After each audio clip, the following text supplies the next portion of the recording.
فقد قال الله عز وجل في كتابه العظيم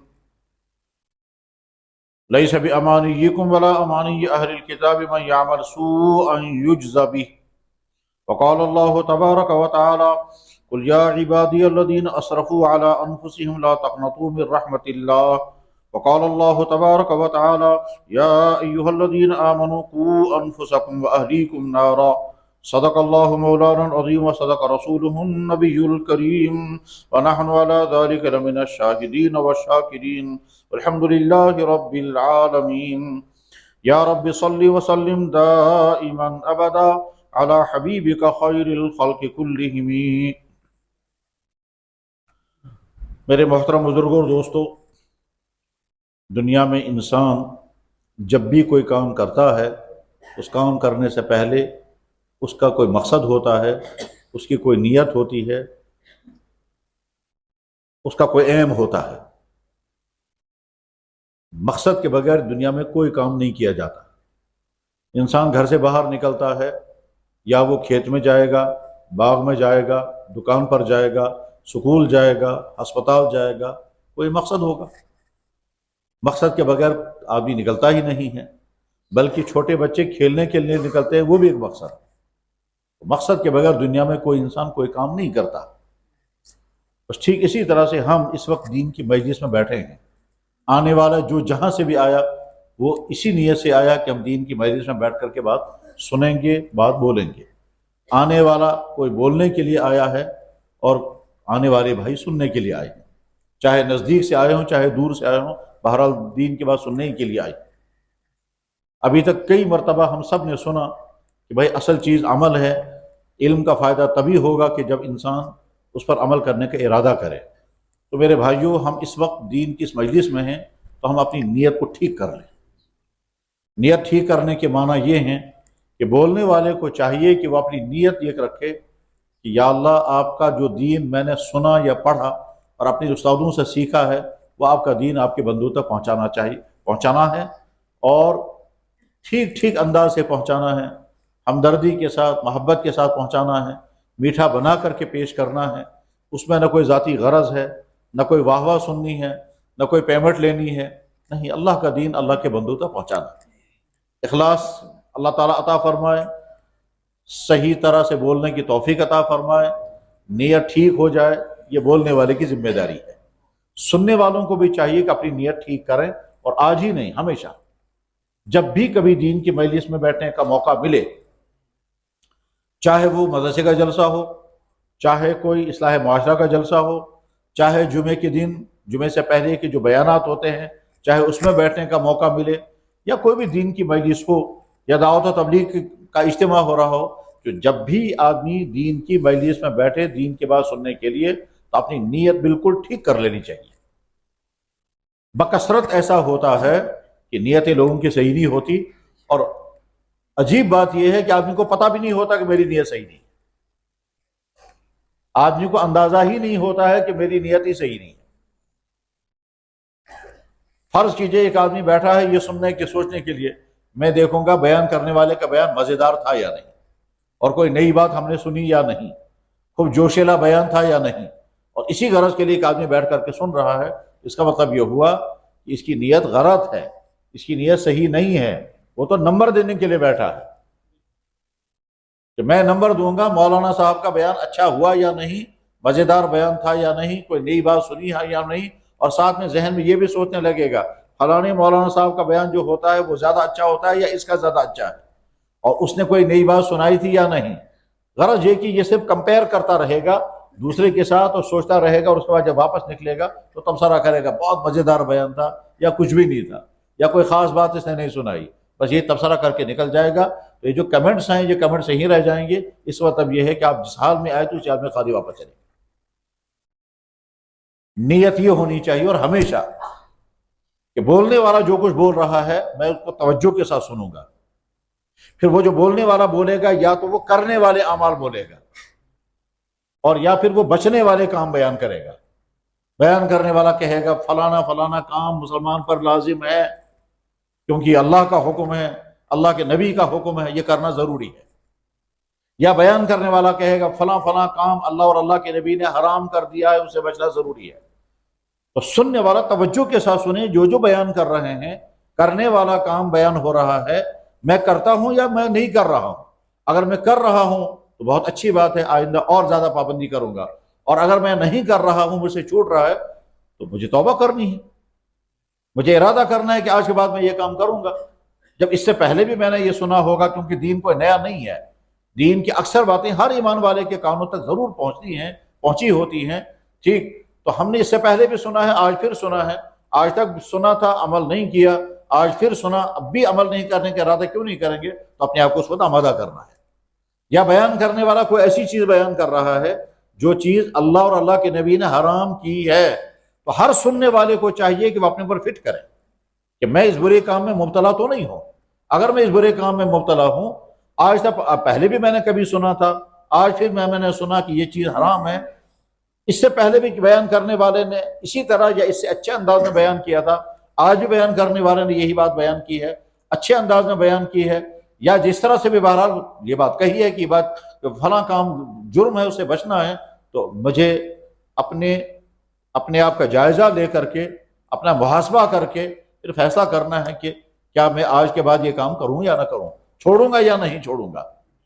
ہو سکتا ہے اندر سے نفس کہے گا نہیں، کہاں چھوڑ سکو گے تم، کیونکہ ایسے بہت سارے کام جس میں انسان کو دلچسپی ہوتی ہے نفسانیت کی بنا پر، جس میں انسان گناہ میں مبتلا ہوتا ہے اور پھنسا ہوا اس گناہ میں ہے، اور جب بیان کرنے والا بیان کرتا ہے اور آدمی کی طبیعت آمادہ نہیں ہوتی اس کو چھوڑنے کے لیے، تو اس وقت اندر سے ایک جنگ شروع ہوتی ہے، نفس کہتا ہے چھوڑنا مت، اور ادھر سے جو دین کی بات سنی ہے اس کا تقاضا کہ چھوڑو، تو اندر سے ایک ایمان کا اور نفس کا مقابلہ شروع ہوتا ہے۔ اگر نفس غالب آ گیا تو آدمی اپنے آپ کو کہتا ہے یار وہ پہلے بھی سنا تھا، آج بھی سنا ہے، کون چھوڑتا ہے، میں بھی نہیں چھوڑوں گا، کرتا رہوں گا۔ اور یا پھر جہاں سے جو بات کہی گئی ہے یہ زور لگائے گی کہ توبہ کرو، اور اندر سے نفس کہے گا نہیں نہیں، اس کو نہیں چھوڑنا۔ مثلا فرض کیجئے ایک انسان دکان پہ بیٹھ کر کوئی غلط چیز کر رہا ہے، کیا غلط چیز کرتا ہے؟ مثلا ملاوٹ کا مال بیچتا ہے، اور بیان کرنے والے نے یہاں سے کہا کہ ملاوٹ کا مال بیچنا اسلام میں حرام ہے۔ کبھی سوچے گا اگر میں ملاوٹ کا مال نہیں بیچوں گا تو وہ نفع نہیں کما سکوں گا جو میں روز کما رہا ہوں، اور اگر ملاوٹ کا مال بیچوں گا تو ادھر سے اللہ کے نبی نے اس پر لعنت فرمائی، تو میں کیا کروں گا؟ اب اگر ایمان مضبوط ہوگا تو اس غلطی کو چھوڑنے کا ارادہ کر لے گا، اور اگر ایمان کمزور ہوگا تو کہے گا کہ نہیں میں تو کرتا رہوں گا۔ یہ ہے وہ صورتحال جو ایمان والے کو دین کے بعد سننے بعد پیش آتی ہے۔ بیان کرنے والے نے بیان کیا، اس سے پہلے سینکڑوں مرتبہ سنا ہوگا، آج پھر سنا۔ نماز ہر مسلمان پر فرض ہے اور کسی بھی حال میں معاف نہیں ہے۔ سننے والا سن رہا ہے اور اس کے دل میں خیال آ گیا اس سے پہلے بھی میں نے سنا ہے نماز فرض ہے، آج پھر سنا ہے، آج تک بھی میں نے پابندی کے ساتھ نہیں پڑھی، آج بعد بھی نہیں پڑھوں گا۔ تو اس کا مطلب یہ ہے کہ سنا اور سننے کے بعد یہی بات چھوڑ کر کے واپس نکل گیا، تو نیت صحیح نہیں تھی۔ اب جب نفس آمادہ نہیں ہوگا تو اس کا علاج کیا ہے؟ اس کا علاج اپنا کرنا چاہیے خود، اور اپنے آپ کو سمجھانا چاہیے۔ کیا سمجھانا چاہیے؟ اپنے آپ کو کہنا چاہیے کہ اگر تم بیمار ہو جاؤ گے اور کسی ڈاکٹر کے پاس جاؤ گے اور ڈاکٹر تمہیں کہے گا فلانی چیز کا پرہیز کرو، اپنے آپ سے پوچھنا ہے وہاں پرہیز کرو گے یا وہاں بھی کہو گے میں پرہیز نہیں کروں گا؟ مان لیجیے آپ کو مٹھائی کھانے کا شوق ہے اور ڈاکٹر کے پاس گئے، ڈاکٹر نے کہا چیک اپ کر کے لاؤ، اس کے بعد جب ٹیسٹ ہوا تو پتا چلا کہ شوگر کی بیماری شروع ہو گئی ہے، اور ڈاکٹر نے کہا آج کے بعد میٹھی چیزیں آپ بند کر دو، ٹھیک ہے؟ آپ کا نفس اندر کہے گا مٹھائی نہیں چھوڑنی ہے، اور ادھر سے ڈاکٹر نے کہا کہ آپ کو مٹھائی کا پرہیز کرنا ہے، کیا کریں گے اس وقت اپنے آپ کو آمادہ کریں گے۔ یعنی انسان کو ایک مرحلہ ایسا ہوتا ہے کہ اپنے آپ سے لڑنا ہے، اندر سے آدمی کہے گا میں نہیں چھوڑوں گا یا میں نہیں کروں گا، فلانا کام لازم ہے، یہ اللہ اور اللہ کے نبی نے ہم پر لازم کیا ہے، اور سننے والا سمجھ رہا ہے کہ میں نے اب تک یہ کام نہیں کیا، آج بھی کرنے کا میرا ارادہ نہیں ہے، اگرچہ اللہ اور اللہ کے نبی نے لازم کیا ہے۔ بیان کرنے والے نے کہا فلانا کام حرام ہے، اللہ اور اللہ کے نبی اس کو حرام کیا ہے، سننے والا سن رہا ہے اور سمجھتا ہے میں اس کام میں مبتلا ہوں، آج تک نہیں چھوڑا، آج کے بعد بھی نہیں چھوڑوں گا۔ تو یہاں سے جو بات سنی، کہ سننے کے بعد پھر اس نے اپنے آپ کو آمادہ نہیں کیا، تو فائدہ کیا ہوا سننے کا؟ بے شمار بھائیوں کا معاملہ یہی ہے۔ وہ دین کی بات سنیں گے اور سن کر کے پھر ایک کان سے سنا دوسرے کان سے اٹھایا، جیسے آئے تھے ویسے واپس نکل گئے۔ ورنہ عمریں ہو گئی جمعے کے بیانات سنتے سنتے، تو کیوں تبدیلی انسانوں کے اندر نہیں آتی؟ انسانوں کا مزاج یہ ہونا چاہیے، مزاج یہ ہونا چاہیے سننے والے کا کہ بیان کرنے والا چاہے جو بھی ہے وہ دین کی بات بیان کر رہا ہے، سننے والے کو بڑی توجہ کے ساتھ بات سننی ہوتی ہے، اس ارادے کے ساتھ سننی ہوتی ہے کہ جو یہ بیان کرے گا مجھے اس پر عمل کرنا ہے۔ مثلا فرض کیجئے سننے والوں میں بھی اب بیٹھا ہوا ہوں، اور بیان کرنے والا یہاں جو بیٹھا ہے اتفاق سے وہ میرا شاگرد ہے، اس نے مجھ سے ہی پڑھا ہے۔ تو کچھ سال پہلے وہ میرے سامنے بیٹھ کر پڑھتا تھا، طالب علم تھا، مجھ سے پڑھنے والا تھا، جیسے ہم اپنے استادوں کے شاگرد ہیں۔ ابھی یہ نام لیتے ہیں حضرت مولانا سعید احمد پالنپوری رحمہ اللہ تعالیٰ، وہ ہمارے استاد تھے، ہم نے ان سے حدیث پڑھی ہے۔ تو ٹھیک اسی طرح سے فرض کیجئے میرا شاگرد یہاں بیٹھ کر بیان کر رہا ہے اور سننے والوں میں بھی بیٹھا ہوا ہوں، تو میرے ذہن میں اس وقت یہ بات نہیں آنی چاہیے کہ میرا شاگرد مجھے کیا دین سنائے گا۔ اس وقت میرے ذہن میں آنا چاہیے کہ دین بیان کرنے والا ایک اللہ کا بندہ دین بیان کر رہا ہے، اور مجھے توجہ کے ساتھ، دھیان کے ساتھ، فکر مندی کے ساتھ، شوق کے ساتھ، اس جذبے کے ساتھ سننا ہے کہ جو یہ بیان کرے گا میں نے پہلے سنا ہے، آج پھر سنوں گا، پھر میں دیکھوں گا میں اس پر عمل کر رہا ہوں تو بہت اچھا ہے، اور اگر عمل نہیں کر رہا ہوں تو آج کے بعد میں ارادہ کرتا ہوں عمل کرنے کا، اس ارادے کے ساتھ میں بیٹھ کر سنوں گا، اور اس وقت یہ نہیں دیکھوں گا کہ میرا شاگرد مجھ سے دین بیان کر رہا ہے۔ پھر میرے شاگرد نے بیان کرنا شروع کر دیا، اسے حدیث سنائی، کیا اس نے کہا، فرمایا جناب رسول اکرم صلی اللہ علیہ وسلم نے القرآن حجت لک او علیک، تو مجھے ایک دم یاد آ گیا کہ یہ حدیث تو میں نے پڑھائی اس اور میں نے اس کا ترجمہ کیا تھا اس کا، اور حجت لک او علیک کا لام انتفاع کے لیے اور اعلیٰ جو ہے وہ ضرر کے لیے، یہ ساری تفصیل میں نے اس کو بتائی تھی۔ وہ سب میں نے یہ نہیں دیکھنا ہے کہ میرا شاگرد مجھے کیا دین سکھائے گا، مجھے فوراً دیکھنا ہے۔ اس نے کہا قرآن قیامت کے دن یا تو تمہارے حق میں دلیل دے گا، یا تمہارے حق میں بولے گا، یا تمہارے خلاف بولے گا، یا تم کو نفع پہنچانے کے لیے قرآن حرکت میں آئے گا، یا تم کو تباہ کرنے کے لیے قرآن حرکت میں آئے گا۔ اگر قرآن کے حق ادا کیے ہوں گے تو قرآن تمہارا حمایتی ہوگا، اور اگر قرآن کے حقوق ادا نہیں کیے ہوں گے تو قرآن تمہارے مقابلے میں آئے گا۔ اور قرآن حجت لک او علیک، یہ جب اس نے بیان کیا مجھے سن کے میرے بیٹھ کر سننا ہے میرا تعلق قرآن کے ساتھ کیسا ہے۔ مجھے اس وقت یہ نہیں دیکھنا ہے کہ میرا شاگرد صحیح بیان کر رہا ہے یا نہیں، اس وقت مجھے فوراً اپنے اوپر چیک کرنا ہے۔ قیامت کے دن قرآن میرے حق میں بولے گا یا میرے خلاف بولے گا۔ بیان کرنے والا بیان کر رہا ہے، مجھے یہ نہیں دیکھنا اس کو بیان کرنا آیا یا نہیں، اس نے صحیح ترجمہ کیا یا نہیں، وہ ساری تشریح جو میں نے اس کو بیان کی تھی وہ اس نے بیان کی یا نہیں، وہ یاد ہے اسے نہیں، اسے فوراً مجھے دیکھنا ہے کہ یہ بیان کرنے والا کہہ رہا ہے، مجھے غور کرنا ہے کہ قرآن قیامت کے دن میرے حق میں بولے گا یہ میرے خلاف بولے گا۔ اور جب میں سوچنے لگوں گا تو فوراً مجھے دیکھنا میرا رویہ قرآن کے ساتھ کیا ہے، میری تلاوت ہے یا نہیں، میں قرآن کو سمجھنے کی کوشش کر رہا ہوں یا نہیں، میں قرآن پر عمل کر رہا ہوں یا نہیں، قرآن کی جتنے حقوق ہیں مجھ سے ادا ہو رہے ہیں یا نہیں۔ اگر ادا ہو رہے ہیں تو قرآن میرے حق میں بولے گا، اور اگر ادا نہیں ہو رہے ہیں تو قرآن میرے خلاف بولے گا۔ اور یہ ہر چاہے پھر کوئی عالم ہو، چاہے حافظ ہو، چاہے قاری ہو، چاہے امام صاحب ہو، اور چاہے عام انسان ہو، چاہے کوئی افسر ہو، ہر انسان کو یہ کرنا۔ تو میرے بھائی جب بھی دین کے مجلس میں بیٹھیں اس جذبے کے ساتھ بیٹھنا چاہیے کہ جو کچھ کہا جا رہا ہے مجھے توجہ کے ساتھ سننا ہے، اور پھر یہ دیکھنا ہے کہ کرنے والی بات کہی گئی ہے تو مجھے کرنا ہے، اگر کر رہا ہوں تو اور زیادہ پابندی کروں گا، اور اگر بچنے والی بات کہی جا رہی ہے تو بچنے والی بات کہی جا رہی ہے کا مطلب یہ ہے کہ بیان کرنے والا کہے گا اللہ نے اس کو حرام کیا ہے یا اللہ کے نبی نے اس کو حرام کیا، لہذا بچو۔ پھر اپنے آپ کو بتانا ہے، میں مقرر عرض کر رہا ہوں، اپنے آپ کو بتانا ہے کہ تو وہ انسان ہے کہ ڈاکٹر اگر تجھے کہے گا یہ چیز مت کھانا تو ڈاکٹر کے کہنے پر تو حلال چیز چھوڑنے کو تیار ہو جائے گا، کیونکہ ڈاکٹر جب کوئی کسی چیز کا پرہیز بتائے گا تو زیادہ تر تو حلالی چیزیں ہوتی ہیں۔ ہاں وہ انسان کی صحت کے لیے مضر ہوتی ہیں، اور ہر ایک کے لیے مضر نہیں ہوتی ہیں، کس کے لیے مضر ہوگی کسی کے لیے نہیں ہوگی۔ گوشت بے شمار لوگوں کے لیے مفید ہے، کسی کے لیے مضر ہوگا۔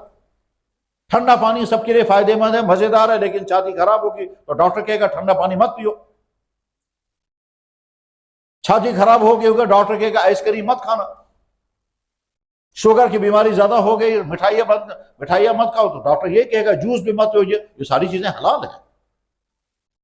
بعض بیماریاں ایسی ہوتی ہیں کہ جس میں کہتے ہیں دال کھانا بند کر دیں، گوشت کھانا بند کر دیں، گرم چیزیں کھانا بند کر دیں، باقی چیزیں وہ ساری حلال چیزیں ہوتی ہیں، تو اس وقت انسان فوراً ارادہ کر لیتا ہے میں نہیں کھاؤں گا یہ چیز، حالانکہ وہ مزیدار ہے، حالانکہ وہ فائدہ مند ہے، لیکن چونکہ ڈاکٹر نے کہا، تو اپنے آپ کو بتانا ہے کہ ڈاکٹر کے کہنے پر اگر تم حلال چیز چھوڑنے کو تیار ہو جاؤ، اگر ایک سیکنڈ کے لیے بھی ارادہ نہیں کرو گا میں کہوں گا، تو اللہ اور اللہ کے نبی کے کہنے پر تم حرام چیز چھوڑنے کے لیے کیوں تیار نہیں؟ ڈاکٹر کہتا ہے آپ دودھ نہیں پیئیں گے، آپ چائے نہیں پیئیں گے، آپ جوس نہیں پیئیں گے، آپ ٹھنڈا پانی نہیں پیئیں گے، سننے والا سن کر کے پرہیز ہے، اور اللہ کے نبی فرمائیں گے آپ شراب نہیں پیئیں گے، اور یہ ایمان والا کہتا ہے میں چھوڑوں گا نہیں، یہ کیسا ایمان والا ہے؟ ڈاکٹر کے کہنے پر حلال چیز چھوڑنے کو تیار ہو گیا، اور نبی کے کہنے پر حرام چیز چھوڑنے کو تیار نہیں۔ بس یہی سمجھ لیں گے میرے بھائی، جو آیتیں میں نے پڑھی تھی انہی آیتوں کی روشنی میں مختصر سی گفتگو کرنی ہے۔ جیسا کہ میں نے عرض کیا، پھر مکرر سے عرض کرتا ہوں کہ جن بھائیوں تک یہ آواز اس وقت پہنچ رہی ہے وہ تمام ارادہ کر لیں کہ جو کچھ بھی کہا جا رہا ہے یا کرنے والی باتیں کہی جائیں گی تو ہم فوراً چیک کریں گے میں کر رہا ہوں یا نہیں، اگر کر رہا ہوں تو بہت اچھا، اور اگر نہیں کر رہا ہوں تو ارادہ کریں گے وہ کریں گے، اور اگر بچنے والی باتیں بیان کی جا رہی ہیں یعنی حرام چیزیں بیان کی جا رہی ہیں، یہ چیز حرام یہ چیز حرام، تو اپنے آپ کو فوراً چیک کر کے دیکھ لیں کہ ہم اس سے بچے ہوئے ہیں تو بہت مبارک، اور اگر بچے ہوئے نہیں ہیں غلطی ہو رہی ہے تو آج کے بعد کنٹرول کرنے کا ارادہ کریں۔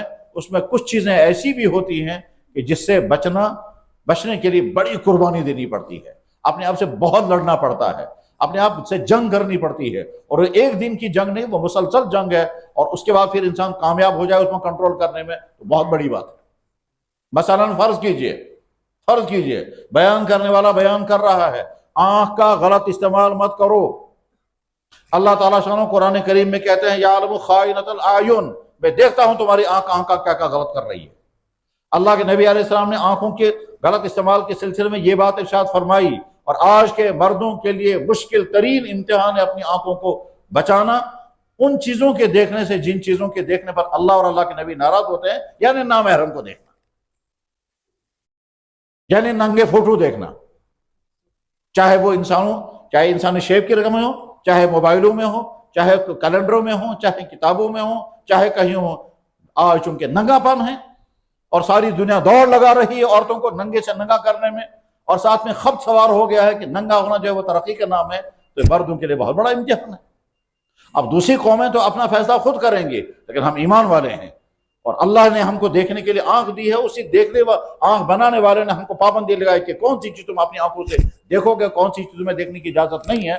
تو ایمان والے کو کون سی چیز دیکھنے کی اجازت نہیں ہے، اس میں جن چیزوں کی اجازت نہیں اس میں نامحرم عورت کو دیکھنا حرام، اور یہ آج کے مردوں کے لیے مشکل امتحان ہے۔ یہ تو گھروں میں بچنا مشکل، سکولوں کالجوں میں بچنا مشکل، سڑکوں پر بچنا مشکل، انسان کہیں بھی گھر سے باہر نکلے گا، چاہے کھیتوں میں جائے، دریاؤں کے کناروں پر ہو، پہاڑوں میں ہو، سڑکوں پر ہو، ہسپتال میں، سکول میں، دفتروں میں، بازاروں میں، گھر سے جہاں جائے گا وہاں یہی ہے۔ اپنی آنکھوں کو بچانا مشکل ہے، آسان نہیں ہے، اور ادھر سے اللہ اور اللہ کے نبی کا حکم ہے تو گویا یہ زندگی بھر کی جنگ ہے۔ بچنے میں کامیاب ہو گئے تو الحمدللہ، اور اگر بچنے میں کامیاب نہیں ہو رہے ہیں تو سوال یہ ہے اندر سے افسوس ہے یا خوش ہیں؟ ہم اپنی آنکھوں کے غلط استعمال، رات کے اندھیرے میں سوئچ آف کر کے ایک انسان اپنے موبائل میں کیا کیا دیکھ رہا ہے کسی کو پتا نہیں ہے، مگر یہ جانتا ہے اور اللہ جانتا ہے، اور اس کا جسم استعمال ہو رہا ہے۔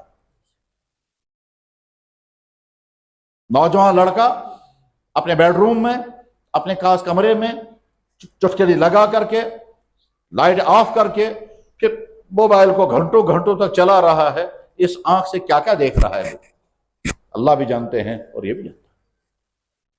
اب جب یہ کہیں گے یہ چیز حرام ہے تو اندر سے نفس زور لگائے گا دیکھو، اور ادھر سے یہ بات سنائی جا رہی ہے کہ حرام ہے تو جنگ شروع ہوگی۔ اب یہ نہیں معلوم ہے کہ اپنے آپ کو بچا پائے گا یا نہیں بچا پائے گا، لیکن یہ جنگ ہوگی، اور وہ ایمان اور نفسانیت کی جنگ ہوگی۔ ایک طرف سے نفس کہے گا دیکھو، اور دوسری طرف سے ایمان کہے گا مت دیکھو۔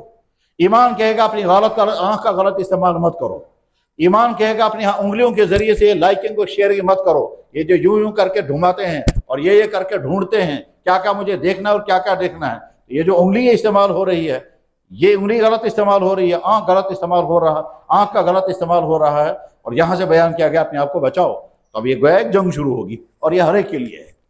ایسا نہیں ہے کہ جس کے سر پر ٹوپی ہے، چہرے پہ داڑھی ہے، اس کے لیے امتحان نہیں ہے، اور بیچارہ ہمارا وہ بچہ کہ جو سیکنڈ ٹائٹ پہنے ہوئے اس کے لیے امتحان ہے. امتحان سب کے لیے. حرام سب کے لیے حرام ہے، حلال سب کے لیے حلال ہے، فرض سب کے لیے فرض ہے، اور جو چیز لازم ہے وہ سب کے لیے لازم ہے. چاہے کوئی آدمی دفتروں میں رہنے والا ہو، چاہے کوئی آدمی کالجوں میں رہنے والا ہو، چاہے مدرسے میں ہو، چاہے مسجد میں ہو، چاہے دکان پر ہو، چاہے کھیتوں میں ہو، چاہے بکروال ہو، چاہے گوجر ہو، چاہے کشمیری ہو، چاہے دکاندار، چاہے بزنس، جو بھی ہے حلال ہر ایک کے لیے حلال ہے، حرام ہر ایک کے لیے حرام. میرے بھائیوں، یہ ہمارا جسم یہ ہمارا بنایا ہوا نہیں ہے، اور نہ انسانوں کے بس میں ہے کہ اپنے جسم کی کوئی چیز خود بنا سکے. دنیا کے سارے ڈاکٹر مل کر، دانتوں کے ڈاکٹر مل کر بچے کو دانت پیدا نہیں کر سکیں گے. وہ تو اللہ ہے جو بچے کو دانت پیدا کر دیتے ہیں. دنیا کے آنکھوں کے سارے ڈاکٹر مل کر یہ آنکھ تیار نہیں کر سکیں گے. آنکھ تو بہت بڑی چیز ہے، دانت تو بہت بڑی چیز ہے، بال کا کنارہ نہیں بنا سکیں گے، اس لیے کہ بال کا کنارہ بنانے کے لیے جو مٹیریل چاہیے وہ انسان کہاں سے لائیں گے؟ تو اس انسان کے جسم کی ایک ایک چیز اللہ کی بنائی ہوئی ہے. اللہ تعالیٰ قرآن کریم میں کہتے ہیں نحن خلقناکم، میں نے تمہیں پیدا کیا. فلولا تصدقون، تم مانتے کیوں نہیں؟ تمہیں سمجھ میں کیوں نہیں آ رہا ہے؟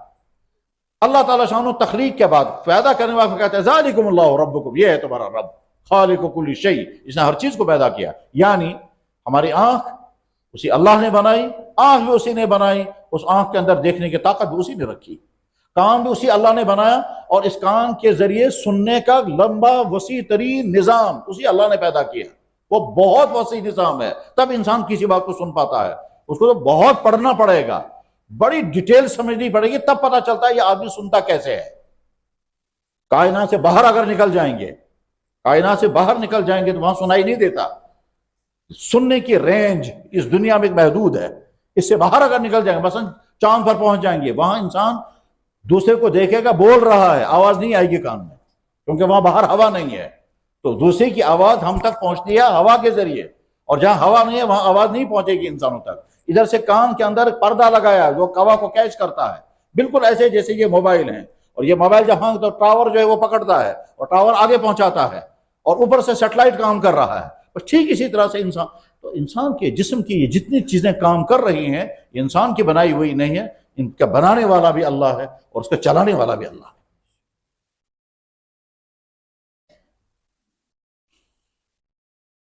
ہم زندہ ہیں تب جب ہوا ہے، تب جب ہم ہوا لے رہے ہیں. ہوا ہوگی ہم لے نہیں پائیں گے تب بھی زندہ نہیں رہ سکیں گے. لینے کا سسٹم ہے مگر ہوا نہیں ہے تب بھی زندہ نہیں رہ سکیں گے. تو آکسیجن کا ہونا بھی ضروری ہے، اور آکسیجن لینے کے لیے جو سسٹم ہے نظام تنفس، وہ سانس لینے کا سسٹم وہ بھی ہونا ضروری ہے. اور اللہ جل شانہ نے اس کو آٹومیٹک سسٹم بنایا، اس کے لیے انسان کو کچھ نہیں کرنا پڑتا. نہ تو جیسے پانی لینا پڑے گا پھر پینا پڑے گا، ہوا لینے کے لیے کچھ نہیں کرنا ہے، ہوا خود بخود انسان کی باڈی میں پہنچتی ہے، اندر کی کاربن ڈائی آکسائڈ باہر نکلتی ہے، آکسیجن اندر جا رہی ہے. انسان سویا ہوا ہو تب بھی ہے، جاگا ہوا ہے تب بھی ہے، ارادہ کرے گا تب بھی، حتیٰ کہ منہ بند ہے تب بھی ہوا اندر جا رہی ہے. رات کو سوتا ہے کمرہ بند کر کے، کھڑکیاں دروازے سارے بند کر کے، باہر سے اندر ہوا نہیں آنے دے گا، اور سویا رہتا ہے منہ بند کر کے. اس کے باوجود انسان کی باڈی کو ہوا مل رہی ہے. اللہ نے ہم کو پیدا کیا، ہمارے جسم کی ایک ایک چیز اللہ کی بنائی ہوئی ہے. جس اللہ نے یہ جسم بنایا وہی اللہ فرماتا ہے کہ تمہارے جسم کی ایک ایک چیز میری بنائی ہوئی ہے، اس کا استعمال تم کیسے کرو گے؟ تمہارے آنکھ کے اندر دیکھنے کی طاقت کوئی اور نہیں، وہ میں نے دی. وَالَّذِي خَلَقَ، وہی اللہ جس نے پیدا. وَجَعَلَكُمُ السَّمْعَ وَالْأَبْصَارَ وَالْأَفْئِدَةَ، وہی اللہ تمہارا جس نے تم کو یہ آنکھ دی ہے، یہ کان دیا، یہ تمہارا دل دیا جو ہارٹ پمپنگ کر رہا ہے. یہ دل میرا بنایا ہوا ہے، اور سسٹم میں نے بنایا کہ ہارٹ پمپنگ چل رہی ہے اور یہ رکتی نہیں ہے. اللہ جل شانہ فرمائے کہ جب تمہارا سارا جسم میرا بنایا ہوا ہے، اب اس کا استعمال بھی میرے حکم کے مطابق کرو گے، اور اگر میرے حکم کے خلاف تم اس کا استعمال کرو گے تو دنیا میں بھی تم تباہ ہو جاؤ گے، اور آخر تو تمہاری تباہ ہونی ہے، اور آخر میں سزا لگے گی. میرا دیا ہوا جسم تم نے استعمال کیا غلط، اس غلط استعمال کرنے پر تمہیں آخر میں سزا لگے گی، اور دنیا میں بھی تم کو مصیبتیں آئیں گی، لازماً آئیں گی. یاد رکھنا چاہیے اللہ نے اور اللہ کے نبی نے جن جن چیزوں کو حرام کیا ہے وہ چیزیں انسانوں کو نقصان پہنچانے والی ہیں، اس لیے ان کو حرام کر دیا۔ اب اگر ان کا انسان استعمال کرتا ہے تو اس کے معنی یہ ہے کہ دنیا میں بھی انسان اپنے آپ کو تباہی میں پھنسا رہا ہے اور آخرت میں بھی تباہ ہونے والا ہے۔ اس انسان کے جسم میں کیا کیا ہے؟ جواب بہت کچھ۔ بہت کچھ میں سے بس ہم 3 چیزیں اس وقت لیتے ہیں۔ پہلی بات، ہم کو اللہ نے کیا چیز عطا فرمائی؟ نمبر 1 ایمان۔ اور کیا چیز عطا فرمائی؟ یہ جسم۔ اور کیا چیز عطا فرمائی؟ عقل اور حافظہ۔ ایمان، جسمانی طاقت، اور اس جسمانی طاقت کے اندر کچھ قوتیں ہیں جن میں سمجھنے کی طاقت، یاد رکھنے کی طاقت، فیلنگ کا سسٹم، ایموشنز، یہ ایک الگ نظام ہے۔ ایمان بھی اللہ نے ہم کو عطا فرمایا، جسم پورا عطا کیا، اور اس کے ساتھ ساتھ عقل و فہم عطا کیا۔ ایمان دنیا میں کچھ انسانوں کو تو ملتا ہے اپنی قربانی سے، لیکن اللہ نے ہم کو ایمان کی دولت عطا فرمائی، ہماری کوئی قربانی نہیں لگی۔ ہم کو ایمان والے کے گھر میں اللہ نے پیدا کیا تو گھر میں ایمان کی دولت، ایمان کی نعمت مل گئی۔ اب ہمیں یہ سمجھنا ہے کہ ہم اس ایمان پر قائم ہیں یا نہیں، اور موت تک اس پر قائم رہیں گے یا نہیں۔ یہ بہت اہم ترین مسئلہ ہے، خصوصاً ان گھروں کے لیے، ان نسلوں کے لیے، ان والدین کے لیے جن کے بچے ایسے ماحولوں میں ہیں جن ماحولوں میں ان کا ایمان چھن سکتا ہے، چاہے وہ سکولوں کے ماحول ہوں، چاہے وہ کالجوں کا ماحول ہو، چاہے وہ گھروں سے باہر جہاں رہ رہے ہیں، ان بچوں کا معاملہ بہت خطرے میں ہے کہ وہ اپنے ایمان پر باقی رہ پائیں گے یا نہیں۔ کاش ان والدین تک یہ بات پہنچ جائے کہ تمہارے جو بچے تمہارے گھروں سے باہر ہیں، اور چاہے وہ کہیں پڑھنے کے لیے گئے ہیں یا جاب کر رہے ہیں، وہاں اچھی طرح سے دیکھو تو ان کا ایمان کو خطرہ تو نہیں ہے۔ جب صورتحال یہاں تک پہنچ گئی کہ مسلمان گھر کا بچہ اب کھلم کھلا کفر اختیار کرنے کو تیار ہو گیا، اور اللہ تعالیٰ شان و بے نیاز ہیں۔ قرآن کریم میں اللہ تعالیٰ فرماتے ہیں، یا ایھا الذین آمنوا من یرتد منکم عن دینہ فسوف یأتی اللہ بقوم یحبهم ویحبونه۔ اے ایمان والو، اگر تم میرے دین پر قائم نہیں رہنا چاہتے تو مجھے بھی تمہاری کوئی غرض نہیں ہے، سائڈ پر ہو جاؤ، میں نئی قوم اسلام میں داخل کروں گا۔ چونکہ کبھی کبھی ایسا ہوتا ہے کہ جو جد فطری مسلمان ہیں وہ دین پر چلنے کو تیار نہیں، اور جس نے کلمہ پڑھا اور اسلام میں آ گیا وہ ایک ایک چیز کو معلوم کرتا ہے، ایک ایک چیز پوچھتا ہے، اور ایک ایک چیز پوچھ کر کے عمل کرتا ہے۔ کیوں؟ اس لیے کہ وہ تو اسلام میں آیا ہے۔ تو اللہ نے اگر ہم کو ایمان کی دولت عطا فرمائی، یقین عطا فرمائی، تو بہت بڑا فضل ہے اللہ کا۔ اب اس کے بعد ہمیں سمجھنا ہے کہ ہم اس ایمان کے ساتھ قائم رہنے کو تیار ہیں یا نہیں۔ ایسا نہ ہو کہ ہم سمجھتے رہیں گے ہمارا بچہ ڈگری کرنے گیا ہے مگر وہ ڈگری کر کے آئے گا یا نہیں آئے گا، ایمان کھو کر آئے گا، اور ساتھ میں یہ بھی پتہ نہیں چلے گا کہ اس کا ایمان کھو گیا ہے یا نہیں۔ تو ایمان کی دولت اللہ نے ہم کو عطا فرمائی، الحمدللہ رب العالمین۔ ہر ایمان والے کو بار بار، بلکہ یوں کہیے روزانہ، کبھی تنہائی میں بیٹھ کر کے سوچنا چاہیے، یا اللہ اگر آپ نے مجھے ایمان والے گھر میں پیدا نہ کیا ہوتا اور میں ایمان والے ماحول میں نے جنم نہ لیا ہوتا تو ہو سکتا ہے میں ایمان کی دولت نہ پاتا، ہو سکتا ہے میں کسی اور عالم میں ہوتا، ہو سکتا ہے میری حالت وہی ہوتی جو ان انسانوں کی ہے جو ایمان سے محروم زندگی گزار رہے ہیں۔ آپ نے مجھے اس امتحان سے بچایا، ایمان والے کے گھر میں پیدا کیا، یا اللہ میں آپ کا شکر گزار ہوں، بلکہ روز شکر پڑھنا چاہیے۔ قرآن کریم میں اللہ تعالیٰ شامل یہ آیت سے گئے، الحمدللہ الذی ہدانا لہذا وما کنا لنہتدی لولا ان ہدانا اللہ۔ میں شکر کرتا ہوں اس اللہ کا جس اللہ نے مجھے یہ دولت، یہ نعمت عطا فرمائی۔ جناب رسول اللہ صلی اللہ علیہ وسلم کی خدمت میں ایک قبیلہ آیا تھا، اس قبیلہ کو کہتے ہیں قبیلہ بنو تمیم۔ قبیلہ بنو تمیم کے لوگ جب آئے ہیں اور اس وقت بہت سارے واقعات پیش آ گئے، ان واقعات میں سے ایک واقعہ یہ بھی پیش آیا تھا کہ ان میں سے کسی آدمی نے جناب رسول اللہ صلی اللہ علیہ وسلم کی خدمت میں یہ کہا، بلکہ بہرحال اس نے بہت ایسی بات کہی جس کے نتیجے میں ایک بہت بڑی حقیقت ہمارے سامنے آ گئی۔ اس نے کہا، یا رسول اللہ، ہمارا آپ پر احسان ہے کہ ہم نے آپ کا دین قبول کر لیا۔ اللہ کے نبی نے کچھ نہیں فرمایا، ہم نے آپ پر احسان رکھا، ہم نے آپ کے دین قبول کیا، تو اللہ کے نبی نے کچھ نہیں فرمایا۔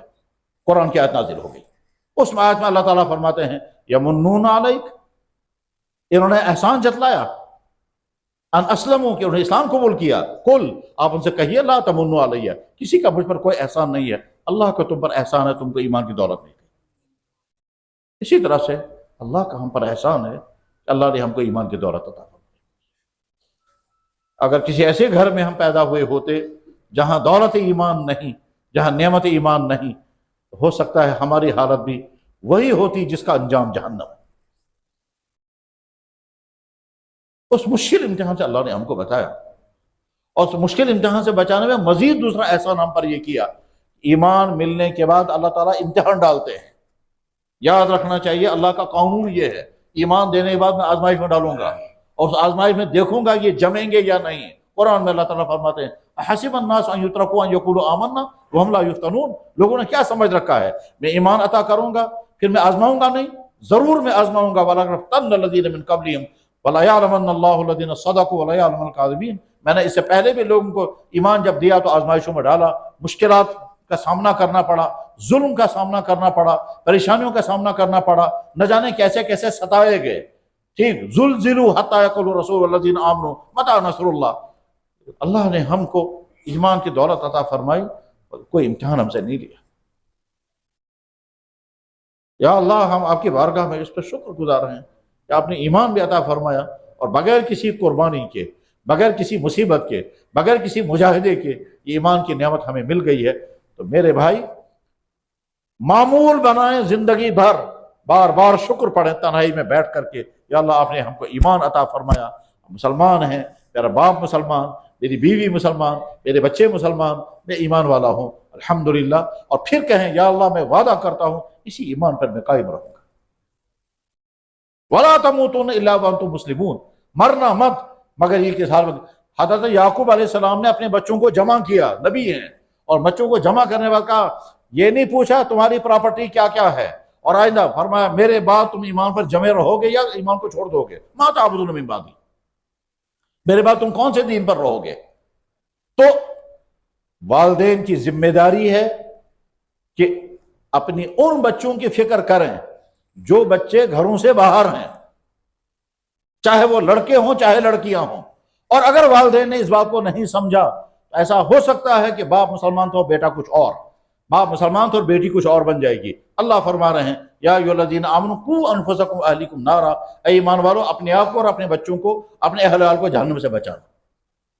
اب جب ایمان کی دولت اللہ نے ہم کو عطا فرمائی، اس کے بعد ہم یہ کہیں گے یا اللہ ہم آپ کے بندے ہیں، آپ ہمارے اللہ ہیں، یا اللہ ہم آپ کے نبی کے امتی ہیں، وہ ہمارے نبی ہیں۔ ہم اپنے اللہ کے بندے، نبی کے امتی، اللہ سے پوچھیں گے یا اللہ ہم آپ کے بندے ہیں، ایمان آپ نے ہم کو عطا فرمایا، ہمیں حکم فرمایا، کیا کس کس چیز کا ہمیں حکم ہے؟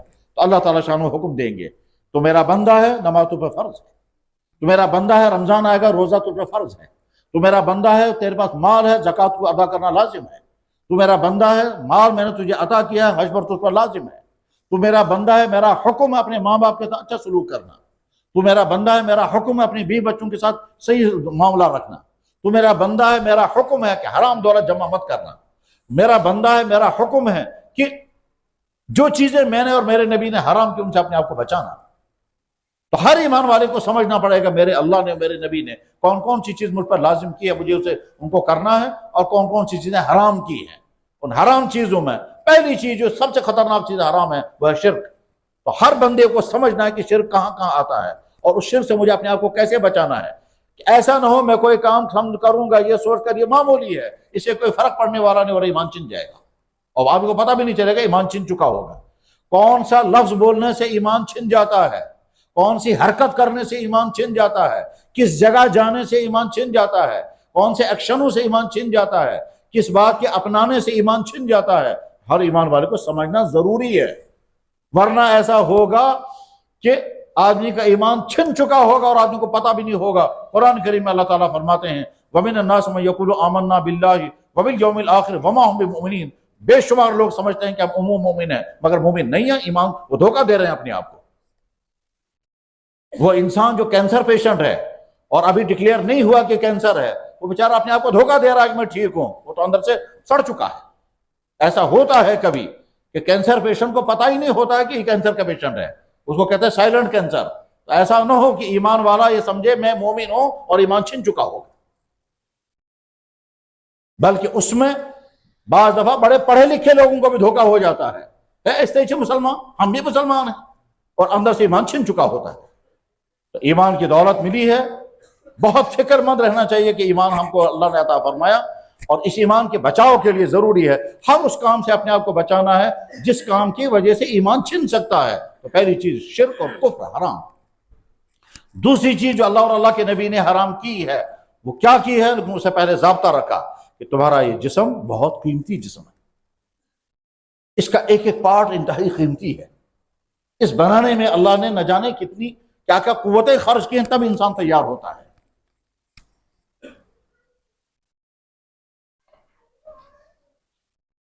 انسان چونکہ نہ پڑھتا ہے نہ غور کرتا ہے اور عام طور پر بیان بھی نہیں ہو پاتا، اس لیے انسان سمجھ نہیں پاتا ہے کہ میرے جسم کی ایک ایک چیز کتنی قیمتی ہے۔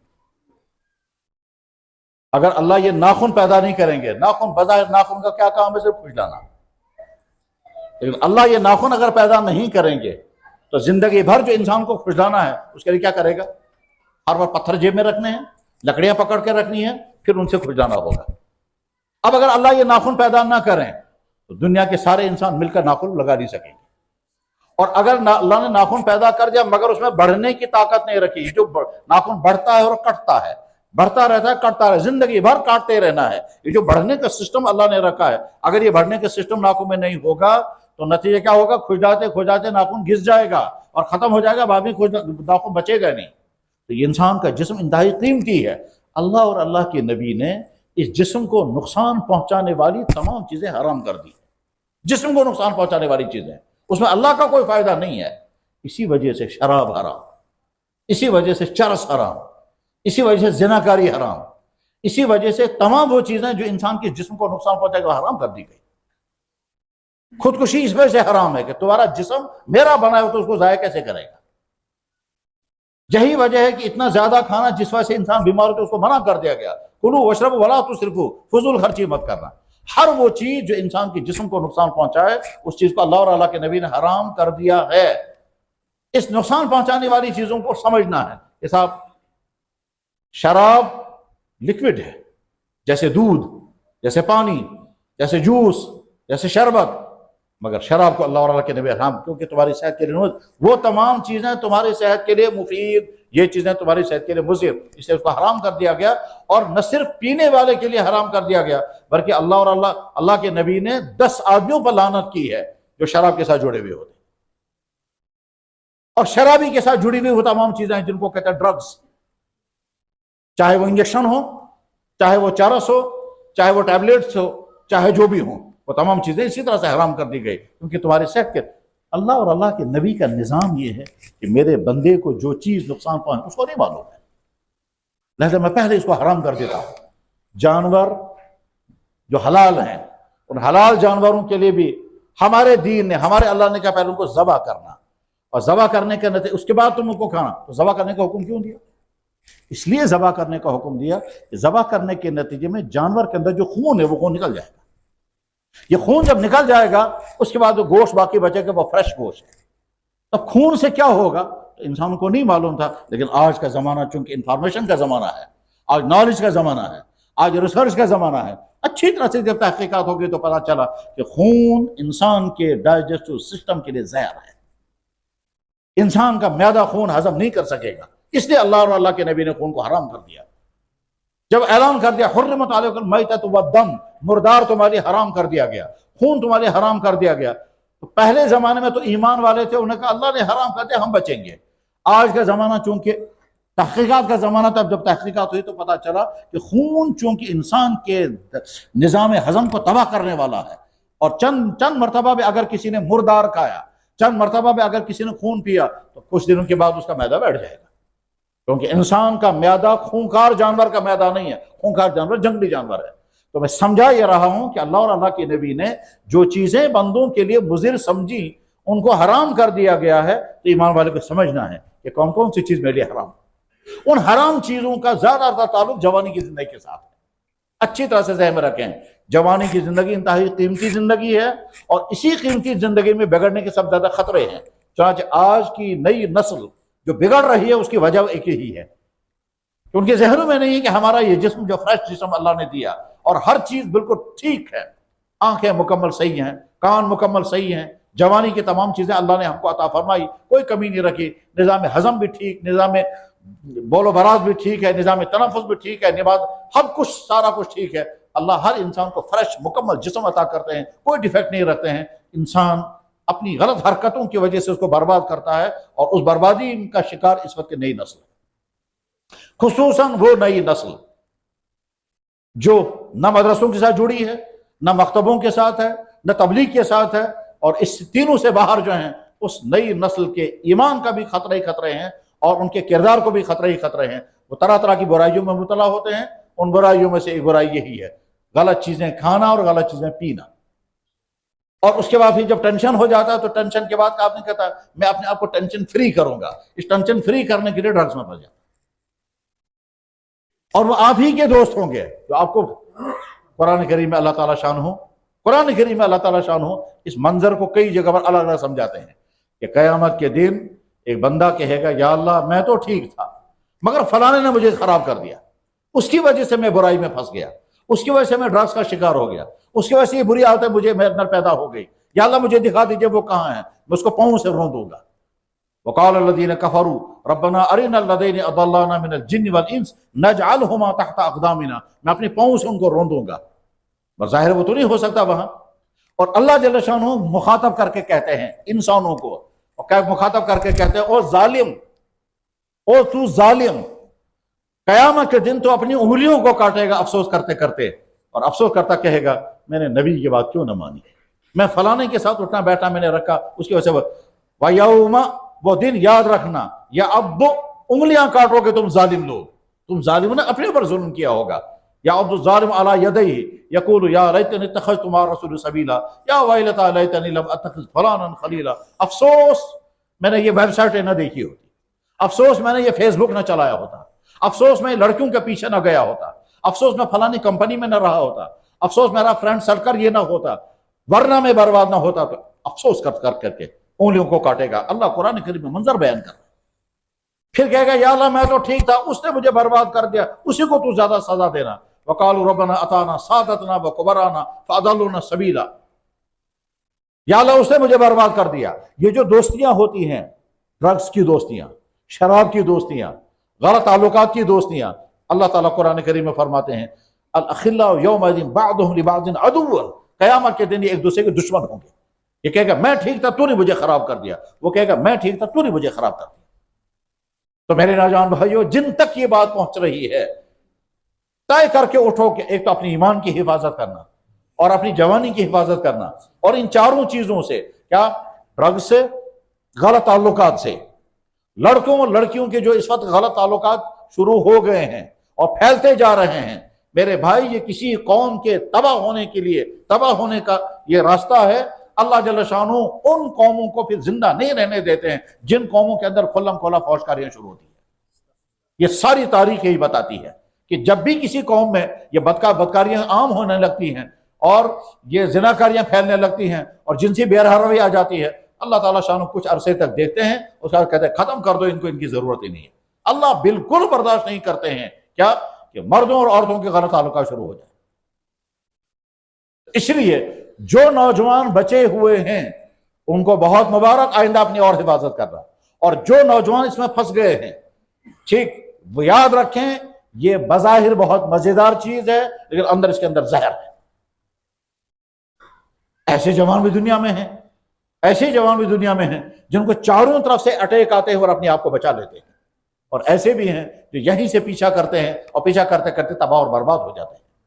اللہ کے نبی علیہ الصلوۃ والسلام نے جب فرمایا تھا میں نے اپنی امت کے دو طبقوں کو جہنم میں جلتے ہوئے دیکھا، ان دو طبقوں میں سے ایک طبقہ وہ عورتیں جو کپڑے پہننے کے باوجود ننگی ہوں گی، اس وقت سارا منظر آپ کو دکھا رہا ہے۔ پھر فرمایا کپڑے پہننے کے باوجود ننگی ہوں گی، پھر فرمایا مائلاتن، یہیں سے لڑکوں کا پیچھا کریں گی، ممیلاتن، کوشش کریں گے یہ میرا پیچھا کرے، وہ یہیں سے تعلقات جوڑنے کی کوشش کریں گی، جناب وہیں سے آپ کو فون آئے گا، وہیں سے آپ کو کہا جائے گا، وہیں آپ کو کہیں گے کہ صاحب میں تجھ پر فدا ہوں، تیرے بغیر میں جی نہیں سکتی، تو مجھے پیارا لگتا ہے اور تو یہ کرتا ہے، اور اگر نہیں تو کوشش یہ کرے گی آپ کو کسی طرح سے مائلات ممیلات مائل بھی ہوں گی اور اپنی طرف مائل بھی کرنے لگیں گی. اور یہ سارا منظر نظر آتا ہے ان سوسائٹیوں کے اندر جو سوسائٹیاں کہتے ہیں ہم ماڈرن سوسائٹیاں ہیں اور کھلی سوسائٹیاں ہیں, چاہے وہ دفتروں کا ماحول, کالجوں کا, کوچنگ سینٹروں کا اور کھلے اداروں کا ماحول, وہاں کا ماحول.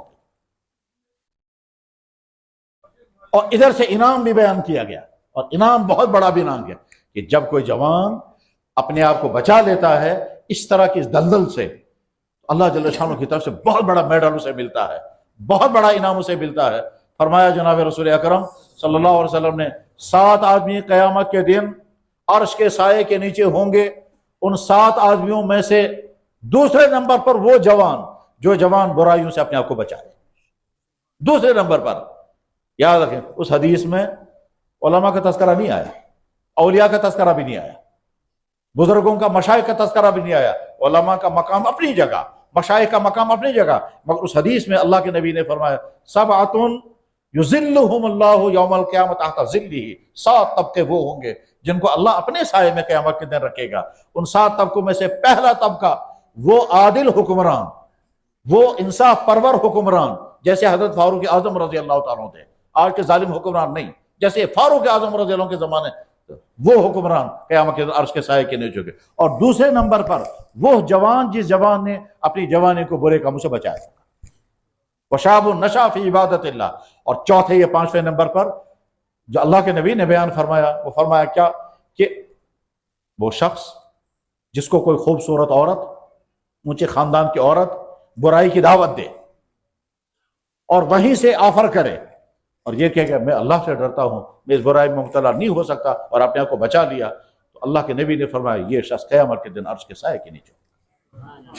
رجلون, ایسا انسان, دعت ہو, دعوت دی اسے, امراتن, ایسی عورت نے, ذات حسب و جمال, اونچے خاندان اور خوبصورت, فقال, اس نے کہا انی خشیت اللہ, میں اللہ سے ڈرتا ہوں, میں اس برائی میں. میرے بھائی بہت مشکل ہے کہ جب وہیں سے پیچھا ہو رہا ہو اور جوانی کی زندگی ہو اور انسان اپنے آپ کو بچا لے جائے, بہت مشکل ہے, آسان نہیں ہے. اور جب انسان اپنے آپ کو بچانے میں کامیاب ہو جاتا ہے تو بہت بڑا انعام اسے ملتا ہے. یہی بات سمجھانے کے لیے اللہ جل شانہ نے سورہ یوسف علیہ السلام میں حضرت یوسف علیہ السلام کے اس نقطے کو سب زیادہ ہائی لائٹ کیا. یوسف علیہ السلام کو جب مصر کی ساری خوبصورت عورتیں پیچھا کر رہی تھی, اور اس وقت یوسف علیہ السلام کو وہ زلیخا اپنے بیڈ روم کے اندر لے گئی اور سارے دروازے بند کر دیے, گویا گناہ میں مبتلا ہونے کا کوئی رکاوٹ نہیں تھی. اس وقت یوسف علیہ السلام نے اپنے آپ کو بچا لیا, اور وہ پیچھا کرتی رہی, دوڑتی رہی, آگے بھاگتے رہے, تالے توڑتے گئے, گیٹ کھولتے گئے, یہاں تک کہ اپنے آپ کو باہر نکال دیا. اور باہر نکالنے کے بعد اس زلیخا کا منصوبہ فیل ہو گیا اور یوسف نے اپنی پاکیزہ جوانی کو بچا لیا. اس کا نتیجہ یہ ہوا آگے چل کر کے یہی یوسف علیہ السلام مصر کے حکمران بنے. اس کو قرآن کریم میں بیان فرمایا کیا واستبق الباب, اس طرح سے ہوا. ورنہ یہ واقعہ تو بہت پرائیویٹ قسم کا واقعہ ہے, اس کو کیوں بیان کر رہے ہیں؟ تاکہ جوانوں کے سامنے ایک بہترین رول ماڈل رہے گا کہ دیکھو جب انسان ارادہ کرتا ہے اپنی جوانی کو بچانے کا تو اس طرح بھی انسان اپنے آپ کو بچا لیتا ہے. تو جو نوجوان بچے ہوئے ہیں غلط تعلقات سے ان کو بہت مبارک, اور آئندہ اپنی اور حفاظت کرنا, کیونکہ ابھی امتحان ختم نہیں ہوا, امتحان چلتا رہے گا, کیونکہ سوسائٹی میں رہنا ہے, گھروں کے باہر بھی نکلنا ہے, فنکشنوں میں بھی جانا ہے, سکولوں کالجوں میں بھی, دفتروں میں بھی جانا ہے, ہسپتال بھی جانا ہے, سوسائٹی میں ننگا پن ہے. تو اور اگر جوان ہو, خوبصورت ہو, یہ تو اور زیادہ خطرے ہیں ڈرگ سے, غلط تعلقات سے. اسی طرح سے جوانی میں شوق ہوتا ہے گانے سننے کا, شوق ہوتا ہے میوزک سننے کا اور ڈانس دیکھنے کا, اور بڑا مزہ آتا ہے ڈانس دیکھنے میں, اور بلکہ کبھی کبھی خود ہی جی چاہتا ہے. جو شخص اس میں مبتلا ہو جاتا ہے سمجھ لیجیے اندر نفاق آ گیا. اس کے بعد اس کو دیندار بننے میں مزہ نہیں آتا, بلکہ دین سے نفرت ہونے لگتی ہے. یہاں تک ایک وقت آتا ہے کہ دین کی بات سننے میں اس کو بری لگتی ہے. فرمایا جناب رسول اکرم الغنا, گانے, میوزک, ینبت النفاق, پیدا کر دیتا ہے نفاق, فی القلب, دل کے اندر, کما ینبت الماء الزرع, جیسا کہ پانی کھیتی اگا دیتا ہے, اسی طرح سے گانے جو ہیں وہ, چنانچہ لڑکے آج میوزک سنتے کانوں میں لگا کر کے, جیب میں موبائل ہیں اور ساتھ میں میوزک سن رہے ہیں. تو میوزک, ڈانس, غلط تعلقات، ڈرگس، فیشن، یہ تمام چیزیں وہ ہیں جو جوانوں کے کردار کے لیے زہر ہیں، اور جب کردار ختم ہو جاتا ہے تو آگے چل کر ایمان بھی ختم ہو جاتا ہے۔ پھر ایک وقت آتا ہے کہ آدمی اپنے ایمان سے نفرت کرنے لگتا ہے۔ چنانچہ وہ باپ جب کہہ رہا ہے کہ جناب میری بیٹی مانتی ہی نہیں ہے، میری بیٹی مجھ سے یہ کہہ رہی ہے کہ مجھے تمہارا اسلام ہی نہیں چاہیے، یہ باپ اب پوچھتا ہے کہ اب میں کیا کروں اس بیٹی کا؟ ٹھیک، یہاں تک کہ باپ اب پوچھتا ہے کہ جناب اجازت ہے ہم اس کو زہر دے دیں، کیونکہ بیٹی وہاں تک پہنچ گئی ہے۔ وہ کیسے ایسا ہوتا ہے کہ یہ گناہ بھی کیا، یہ گناہ کیا، یہ گناہ کیا، اس کے بعد دل بالکل کالا ہو گیا، اور کالا ہونے کے بعد پھر اب اسی دل کے اندر ایمان کی نفرت آنے لگتی ہے۔ پھر پہلے تو چھپا کر کے رکھیں گے، آگے چل کر کے کھول کر کے کہ ہمیں ایمان نہیں چاہیے۔ تو میرے نوجوان بھائیوں، جن تک یہ بات پہنچے عہد کر کے اٹھیں اپنی چار چیزوں کی حفاظت، اپنی ایمان، اپنے کردار، اپنی صحت اور اپنی عادتوں۔ یہ چار نعمتیں اللہ نے تم کو عطا کی ہیں، اور اس کے لیے ضروری ہے اپنے آپ سے بہت لڑنا ہوگا۔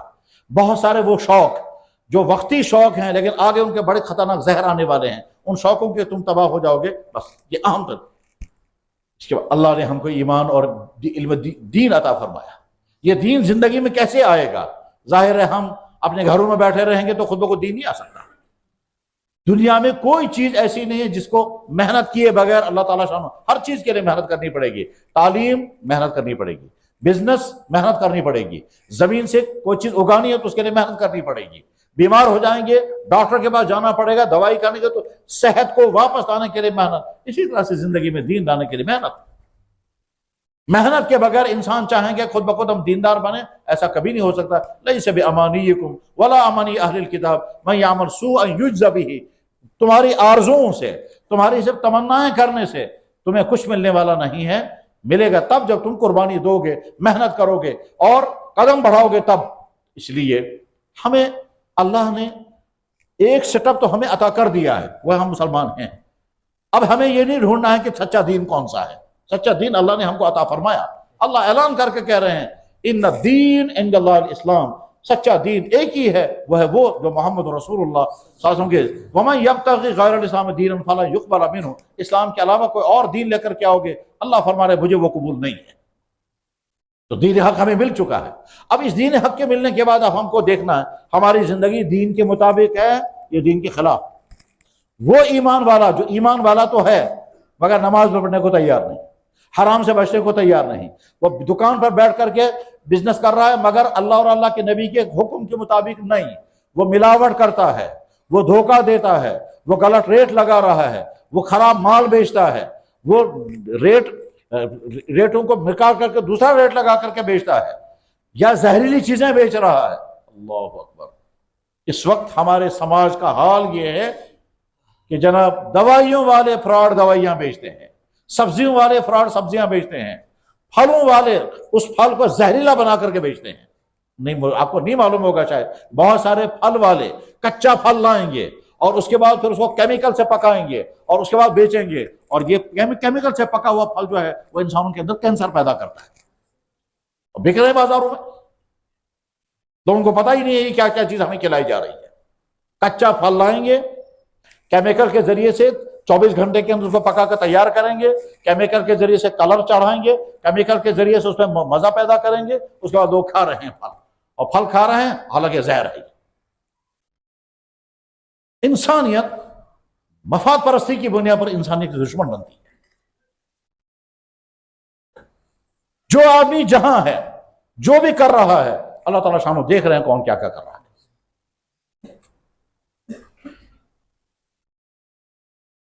دفتروں میں کوئی کام کر رہا ہو اور دفتر کی کرسی پر بیٹھ کر کے اس کرسی کا غلط استعمال کر رہا ہے، چاہے وہ رشوت کے ذریعے، چاہے قانون کے غلط استعمال کے ذریعے سے، اس ظلم کو اللہ تعالیٰ شامل دیکھ رہے ہیں۔ ہم ایمان والے ہیں، ہمیں اپنے اللہ سے پوچھنا ہے یا اللہ میں مزدوری کرتا ہوں، مجھے فرمائیں مزدوری میں کون سی چیز کرنی ہے، کس چیز سے مجھے بچنا ہے۔ یا اللہ میں بزنس کرتا ہوں، مجھے بتائیں بزنس کرنے کے لیے مجھے کیا کیا کرنا ہے، کن چیزوں سے بچنا ہے۔ فرمایا جناب رسول اکرم صلی اللہ علیہ وسلم نے، سچائی امانت داری کے ساتھ بزنس کرنے والا قیامت کے دن نبیوں کے ساتھ ہوگا. التاجر الصدوق الامین مع النبیین والصدیقین والشہداء. اور دوسری حدیث میں اللہ کے نبی نے فرمایا التجار یبعثون یوم القیامت نارا. بزنس کرنے والے قیامت کے دن جہنم میں جائیں گے. الا من بر واتقى. ہر دکاندار دیکھے میں کون سے طبقے میں ہوں, میں اس طبقے میں جا رہا ہوں یا اس طبقے میں جا رہا ہوں. اور یاد رکھیں, جو شخص غلط بزنس کرتا ہے, جو شخص کسٹمروں کو لوٹتا ہے, جو شخص خریداروں کے ساتھ دھوکہ کرتا ہے, جہاں وہ دھوکہ کر رہا ہے وہاں دوسرے کا دوسرا اس کے ساتھ دھوکہ کرے گا, کیونکہ دوسرے کا تو یہ خریدار ہوگا. یہاں اگر یہ ٹریڈر ہے تو دوسری جگہ یہ کسٹمر ہوگا. جہاں ٹریڈر اپنے کسٹمر کے ساتھ دھوکہ دے گا وہاں یہ ٹریڈر دوسری جگہ کسٹمر ہوگا تو وہ اس کے ساتھ دھوکہ کرے گا. جو ملازم اپنے دفتر میں بیٹھ کر رشوت کے بغیر کام نہیں کرتا, اس ملازم کا کام جب دوسرے دفتر میں ہوگا تو وہاں دوسرا اس پر رشوت کا ظلم کرے گا. اور اس طرح سے جب معاشرے میں یہ کرپشن پھیل جاتا ہے تو یہ معاشرہ بگڑ جاتا ہے. اس کے بعد اللہ تعالیٰ شاہ کچھ عرصے تک دیکھتے ہیں پھر پورے معاشرے کو ختم کر دیتے ہیں.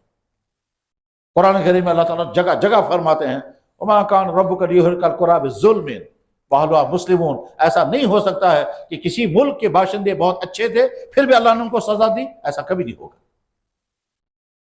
اذا اردنا ان نہلک قریۃ امرنا مترفیہا ففسقوا فیہا. جب ہم دیکھتے ہیں کسی ملک میں خرابیاں ہی خرابیاں, عوام کا ہر طبقہ بگڑا ہوا, عوام کا ہر طبقہ بگڑا ہوا, افسر بھی بگڑے ہوئے, ملازم بھی بگڑے ہوئے, تاجر بھی بگڑے ہوئے, عورتیں آوارہ, نوجوان بھی بگڑے, اللہ تعالیٰ پر سب سے تک اس کا پھر اللہ کا فیصلہ آ جاتا ہے تو سب کو مل گیا. میں دمرنا ہوں تدبیرا, میں پیس پیس کر کے رکھ دیتا ہوں. تاریخ جب ہم پڑھتے ہیں تو دیکھتے ہیں کون سی قومیں تباہ ہوئیں اور تباہی کے اسباب کیا ہوئے, تو وہاں یہ ہوتا ہے اللہ کی نافرمانی.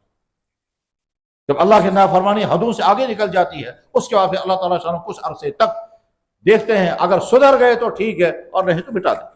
بلکہ قرآن کریم میں تو اللہ تعالیٰ یہ بھی کہتے ہیں وَلَوْ يُؤَاخِذُ اللَّهُ النَّاسَ بِمَا كَسَبُوا مَا تَرَكَ عَلَىٰ ظَهْرِهَا مِن دَابَّةٍ. اگر اللہ تعالیٰ شان لوگوں کی برائیوں پر پکڑ شروع کر دیں تو روئے زمین پر جانور بھی باقی نہیں بچیں گے. پر اللہ تعالیٰ شان معاف کرتے رہتے ہیں, انتظار کرتے ہیں میرے بندے سدھر جائیں گے, واپس آئیں گے. اسی لیے اللہ جل شان اپنے بندوں کو, گنہگاروں کو بھی مخاطب کر کے کہتے ہیں میرے بندوں مجھ سے مایوس مت ہونا, صرف سدھار پیدا کرو. تم سدھر جاؤ گے میں تم کو اپنانے کے لیے تیار ہوں. لا تقنطوا من رحمت اللہ ان اللہ یغفر الذنوب جميعا. یہ جسم جو اللہ کا دیا ہوا ہے یہ بہت بڑی نعمت ہے. اس جسم کی ایک چیز اگر کم ہو جائے گی تو انسان بہت پریشانیوں کا شکار ہوتا ہے. پورا جسم اللہ نے عطا فرمایا, بہت بڑی نعمت ہے, لیکن ساتھ میں یہ جسم اللہ کی طرف سے جاسوس لگا ہوا ہے. انسان اس جسم کو کہاں کہاں غلط استعمال کرتا ہے تو یہ جسم سارا ریکارڈ کرتا ہے. اگر ہم نے اپنی آنکھ کا غلط استعمال کیا یہی آنکھ قیامت کے دن گواہی دے گی. اگر ہم نے اپنے کانوں کا غلط استعمال کیا یہی کان قیامت کے دن گواہی دیں گے. یہاں تک کہ قرآن کریم میں فرمایا گیا کہ تمہاری خال بھی گواہی دے گی. نامحرم کے ساتھ ہینڈ شیک کیا یہی ہاتھ گواہی دے گا. نامحرم کو کس کیا وہی جسم کا حصہ گواہی دے گا جس کے ذریعے سے دوسرے کو ٹچ کیا. فرض کیجئے ایک آدمی ڈاکٹر ہے, اس کے پاس ایک پیشنٹ آیا اور یہ پیشنٹ بھی فیمیل عورت ہے اور اتفاق سے وہ جوان ہے. اب ڈاکٹر نے اس کو چیک اپ کرنے کے لیے نبض پکڑا تو ٹھیک ہے, پیشنٹ تو سمجھ رہا ہے میرا چیک اپ ہو رہا ہے, اور ڈاکٹر کے دل میں برا خیال آ گیا. پیشنٹ کو نہیں معلوم ہے کہ مجھے کیا دیکھا جا رہا ہے. یہ جو برے خیال کے ساتھ اسے ٹچنگ کی ہے یہی ڈاکٹر صاحب کی انگلیاں قیامت کے دن گواہی دیں گی کہ تو چیک اپ نہیں کر رہا تھا, تو کچھ اور کر رہا تھا, اور یہ اندر چھپا ہوا ہے, اس کو نہیں معلوم اور اس کو یہ زبان سے بھی نہیں کہہ رہا ہے, لیکن اندر کی جو کیفیت ہے, انٹینشن, یہ انگلیوں سے ظاہر ہوگا اور یہ انگلیاں قیامت کے دن گواہی دیں گی. حتی اذا ما جاؤها شہد علیہم سمعہم وابصارہم وجلودہم. تمہاری کھال گواہی دے گی کہ تم نے کس کو ٹچ کیا کس نیت سے. تمہارے وہ ہاتھ گواہی دیں گے جن ہاتھوں سے تم نے رشوت پکڑی ہے. تمہارے وہ ہاتھ گواہی دیں گے جن ہاتھوں سے تم نے دوسرے پر ظلم کیا. تمہارے وہ ہاتھ گواہی دیں گے جس سے تم نے کسی نامحرم کو چھوا ہے. تمہارے ہاتھ گواہی دیں گے جن ہاتھوں سے تم نے کہیں چوری کی ہے. تمہارے وہی ہاتھ گواہی دیں گے جن ہاتھوں کے ذریعے تم نے جو بھی کیا. جسم کا جو بھی حصہ جس کام کے لیے بھی استعمال ہوگا یہ جسم اس کے لیے گواہی دے گا. اللہ جل شانہ نے جسم کو ریکارڈر بنایا ہے, قرآن میں موجود, اور 3 جگہ موجود ہے کہ تمہارا یہ جسم ریکارڈر ہے, یہ ریکارڈ کر رہا ہے. پہلے زمانے میں لوگوں کو سمجھ میں نہیں آتا تھا ریکارڈ, آج تو سب کو سمجھ میں آ سکتا ہے. لوگوں کے ہاتھوں میں موبائل ہے, یہ موبائل ایک طرف سے ہماری بات اس تک پہنچاتا ہے, اس کی بات مجھ تک پہنچاتا ہے, اور ساتھ میں ریکارڈنگ بھی ہو رہی ہے. بعد میں صرف سوئچ دبانا ہے اور سارا، اور اگر یہاں ریکارڈنگ نہیں کہیں اور تو ریکارڈنگ چل رہی ہے، بعد میں صرف وہاں سے کال ڈیٹیل نکالنی ہوتی ہے۔ ہمارے سامنے میں کال ڈیٹیل آتی ہے جب میاں بیوی کے جھگڑے ہوتے ہیں اور شوہر آ کر کہتا ہے جناب یہ پتہ نہیں کس کس کو فون کرتی ہے، عورت انکار کرتی ہے، شوہر کہتا ہے میں لاتا ہوں کال ڈیٹیل نکال کر، اب وہ لاتا ہے کال ڈیٹیل نکال کر، گویا ریکارڈنگ کہیں ہو رہی ہے۔ تو انسانوں سمجھو، جب تمہاری بنائی ہوئی چیزیں ریکارڈنگ کر رہی ہیں تو اللہ کی کال ریکارڈنگ بھی چل رہی ہے۔ زمین کے جس خطے پر انسان جو جرم کرتا ہے وہ زمین قیامت کے دن گواہی دے گی۔ جس جگہ بیٹھ کر شراب پی جائے گی، جس جگہ بیٹھ کر نامحرم سے ملاقات ہوگی، جس جگہ بیٹھ کر کسی پر ظلم ہوگا، جہاں زمین کے جس خطے پر جو بھی جرم ہوگا وہ زمین قیامت کے دن گواہی دے گی۔ قرآن کریم اللہ تعالیٰ فرماتے ہیں یومئذ تحدث اخبارها بان ربک اوحی لها، قیامت کے اللہ فرمائے بول کیا کیا ہوا ہے۔ اب یہ زمین بولے گی یا اللہ فلاں نے یہاں سجدہ کیا، یا اللہ فلاں نے یہاں اذان پڑھی، یا اللہ فلاں نے یہاں یہ جرم کیا، یا اللہ فلاں نے یہاں شراب پی تھی، یا اللہ فلاں لڑکا اور لڑکی یہاں بیٹھ کے ملے تھے۔ اس لیے اچھی طرح سے ذہن میں رکھیں، بلکہ اپنا جائزہ لیں، اپنا جائزہ لیں آنکھ بند کر کے، اور پچھلی کہانیوں کو دہرائیں کہ میں نے کب کہاں کیا کیا کیا، میں نے کب کہاں کس سے ملاقات کی، میں نے کب کس سے کیا کہا، کس جگہ کیا کھایا، کس جگہ کیا پیا، کسی کو نہیں معلوم۔ آپ کو بھی یاد ہوگا، کچھ یاد ہوگا، بہت کچھ بھول گیا ہوگا، اور اوپر والے کو تو سارا ریکارڈ ہے۔ کس دفتر میں، کس سڑک پر، کس کھیت میں، کس گاڑی میں، کس ہوٹل میں، کس کیفیٹیریا میں، کس باغ میں، کس سے ملے، کیا کیا کھایا، کیا باتیں کی، کیا کیا کیا لیا، کیا کیا دیا۔ ٹھیک ہر آدمی اپنے آپ کو میٹر لگائے اور دیکھے، پچھلی کہانیاں یاد آئیں گی، اور ساتھ میں پھر یہ بھی دیکھیں کہ یا اللہ آپ نے سب پر پردہ رکھا ہے، آپ نے سب پر پردہ رکھا ہے۔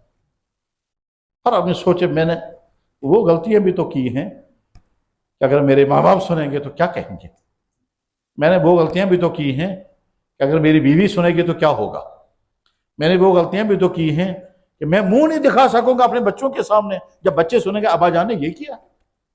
میں نے وہ غلطیاں بھی تو کی ہیں کہ میں امام ہونے کے باوجود لوگ سمجھتے تھے ہمارا امام، اور میں نے وہ غلطیاں کی ہیں اگر میرے مقتدیوں کو پتا چلے گا امام صاحب نے یہ بھی کیا ہے میں کیا کروں۔ تو یا اللہ آپ نے پردہ رکھا سب پر، اور اللہ تعالیٰ فرماتا میں پردہ رکھا، میں نے تم کو نہ رسوا کیا اور نہ سزا دی۔ میں سزا بھی دے سکتا تھا، اور جب تم نے رات میں تنہائیوں میں کیا کیا دیکھا میں سزا دے سکتا تھا، صبح کو تم کو اندھا پیدا کر دیتا۔ میں تم نے رات میں کیا کیا لائک کیا، کیا کیا شیئر کیا، اور کون کون سی ویب سائٹوں پر گئے اور فیس بک چلا چلا کر کیا کیا دیکھا، پھر کس سے ملاقات کی، پھر کس سے چیٹنگیں کی، دفتر میں بیٹھ کر کرسی پر بیٹھ کر تم نے کیا کیا کیا، وہ سب اس کی بنیاد پر میں تمہیں سزا بھی دے سکتا تھا مگر سزا بھی نہیں دی، اور اس کی بنیاد پر میں تم کو رسوا بھی کر سکتا تھا، میں نے رسوا بھی نہیں کیا۔ بس اللہ اللہ ہیں، اللہ اللہ ہیں، ہم اپنا تعلق اپنے اللہ کے ساتھ مضبوط کریں، اسی میں ہماری کامیابی ہے۔ اللہ نے ہم کو ایمان کی دولت عطا فرمائی، الحمدللہ رب العالمین، دین کی بات سننے کا مزاج بنایا تبھی ہم دین کی مجلس میں ہیں، الحمدللہ رب العالمین۔ ورنہ ایک مرحلہ وہ بھی آتا ہے کہ دین خرافات کی مجلس میں شوق سے آدمی جائے گا، دین کی مجلس میں نہیں آئے گا، طبیعت ہی آمادہ نہیں ہوگی۔ اس کا مطلب یہ ہوا یہ سٹیج پر جا چکا ہے کہ اب اس کا نفس اس کو دین کی مجلس میں بھی آنے نہیں دے رہا ہے، اور بعض دفعہ انسان آئے گا تو الجھن ہوگی، اور الجھن ہونے کے بعد پھر پریشان ہوگا، پھر بیٹھنا نہیں چاہے گا، اٹھ کے نکل جائے گا، باہر پھرتا رہے گا، دین کی مجلس میں نہیں بیٹھ پائے گا۔ اور کبھی ایسا بھی ہوتا ہے اللہ تعالیٰ دفع کر دیتے ہیں، نکال دیتے ہیں، وہ باہر پھرتا رہے گا، گلیوں میں پھرتا رہے گا، لیکن سمجھ نہیں پائے گا مجھے کیا غلطی ہے۔ جناب والا رمضان آتا ہے، تراویح لوگوں کو تراویح چھوڑ کر لوگ گھروں میں بیٹھیں گے، وہاں ٹی وی دیکھیں گے، اور اب یہ سمجھ نہیں پا رہا ہے، سمجھ نہیں پا رہا میں کیا چیز چھوڑ کر آیا اور کس چیز میں کب لگ گیا۔ نماز کے بعد تسبیح پڑھنے لگتے ہیں، اچانک دل میں خیال آئے گا کس کو فرصت ہے تسبیح پڑھنے کی، چلو نکل گئے، وہاں باہر پھر رہیں گے۔ 1.5 منٹ کی تسبیح پڑھنے کو لوگ سمجھتے ہیں بوجھ، اور باہر پھرتا رہے گا اور وقت برباد کرے گا، سمجھ میں نہیں آئے گا کہ مجھے شیطان نے کہاں سے نکال کر کس کام میں لگا دیا، یہ بیکار، اور یہ کھیل چلتا رہتا ہے۔ تو اللہ نے ہم کو دین عطا فرمایا، دین کی مجلس میں شریک ہونے کی توفیق عطا فرمائی، دین سننا نصیب ہوا، الحمدللہ رب العالمین۔ اب بس ارادہ کریں کہ جتنا دین ہم جانتے ہیں اس پر ہم عمل کریں گے، اور جہاں عمل میں کوتاہی ہو رہی ہے اپنے آپ کو ارادہ تیار کریں گے۔ اپنے آپ سے پوچھیں کہ اب بھی تم تیار نہیں ہو رہے، اب کب تم تیار ہو جاؤ گے؟ یا پھر یہ کہیں کہ مرنا ہے ہی نہیں، مگر وہ کسی کے بس میں نہیں ہے مرنا۔ ایک بزرگ کے پاس ایک نوجوان آیا، کہنے لگا حضرت میرا جی چاہتا ہے فلاں گناہ کروں فلاں گناہ کروں، مگر ڈر ہے اللہ کا، تو کوئی ایسی شکل بتا دے کہ گناہ بھی ہو جائے اور پھر پکڑ بھی نہ ہو۔ تو بزرگ کیونکہ بہت ذہین تھے، بہت دور اندیش تھے، انہوں نے کہا بہت آسان ہے۔ کہنے لگا حضرت ضرور فرما دیں۔ کہنے لگے تم اللہ سے چھپ کر کے کر لو گناہ، پھر اللہ تعالیٰ کو پتہ ہی نہیں چلے گا تو پکڑ بھی نہیں ہوگی۔ کہنے لگا جی اللہ سے تو چھپ ہی نہیں سکتے۔ کہنے لگا ٹھیک ہے، پھر ایک کام اور، اللہ کا دیا ہوا جسم اللہ کو واپس کر دو، اور پھر اپنا جسم تیار کر کے جو مرضی سو کرو۔ اگر اللہ تعالیٰ کہیں گے کہ تم نے کیوں گناہ کیا، تم کہنا یا اللہ آپ کا جسم میں نے آپ کو واپس کر دیا تھا، آپ کا جسم میں نے تو اپنے جسم سے گناہ کیا، آپ کون مداخلت کریں گے؟ کہنے لگا جناب اللہ کا جسم واپس کروں گا تو اپنے کہاں سے لاؤں گا؟ کہنے لگا پھر ٹھیک ہے، اگر یہ بھی نہیں کر سکتے تو تیسرا طریقہ ایک اور ہے، وہ یہ ہے کہ اللہ کی زمین سے نکل جاؤ اور کسی ایسی جگہ پہنچ جاؤ جہاں اللہ کی زمین ہے ہی نہیں، پھر جو مرضی سو کرنا۔ اگر اللہ تعالیٰ پوچھیں کہ تو نے کیوں کیا، تو جواب میں کہنا جناب میں تو آپ کی زمین سے باہر نکل آیا، آپ مجھے کیوں پوچھ رہے ہیں؟ کہنے لگا جی اللہ کی زمین سے نکلیں گے تو جائیں گے کہاں؟ کائنات میں کوئی جگہ ہے ہی نہیں۔ کہنے لگا پھر ٹھیک ہے، اگر یہ بھی نہیں کر سکتے تو ایک آخری ترکیب بتاتا ہوں، اور وہ ترکیب یہ ہے کہ جب ملک الموت آئے گا تو کہنا ہے میں نہیں آتا۔ جب ملک الموت کے ساتھ تم پنجے لڑاؤ گے اور کہیں گے میں نہیں آتا، تو جب اللہ کے ہاں پہنچو گے بھی نہیں تو اس کے بعد پھر سوال بھی نہیں ہوگا۔ کہنے لگا جی ملک الموت سے کون لڑ سکتا ہے؟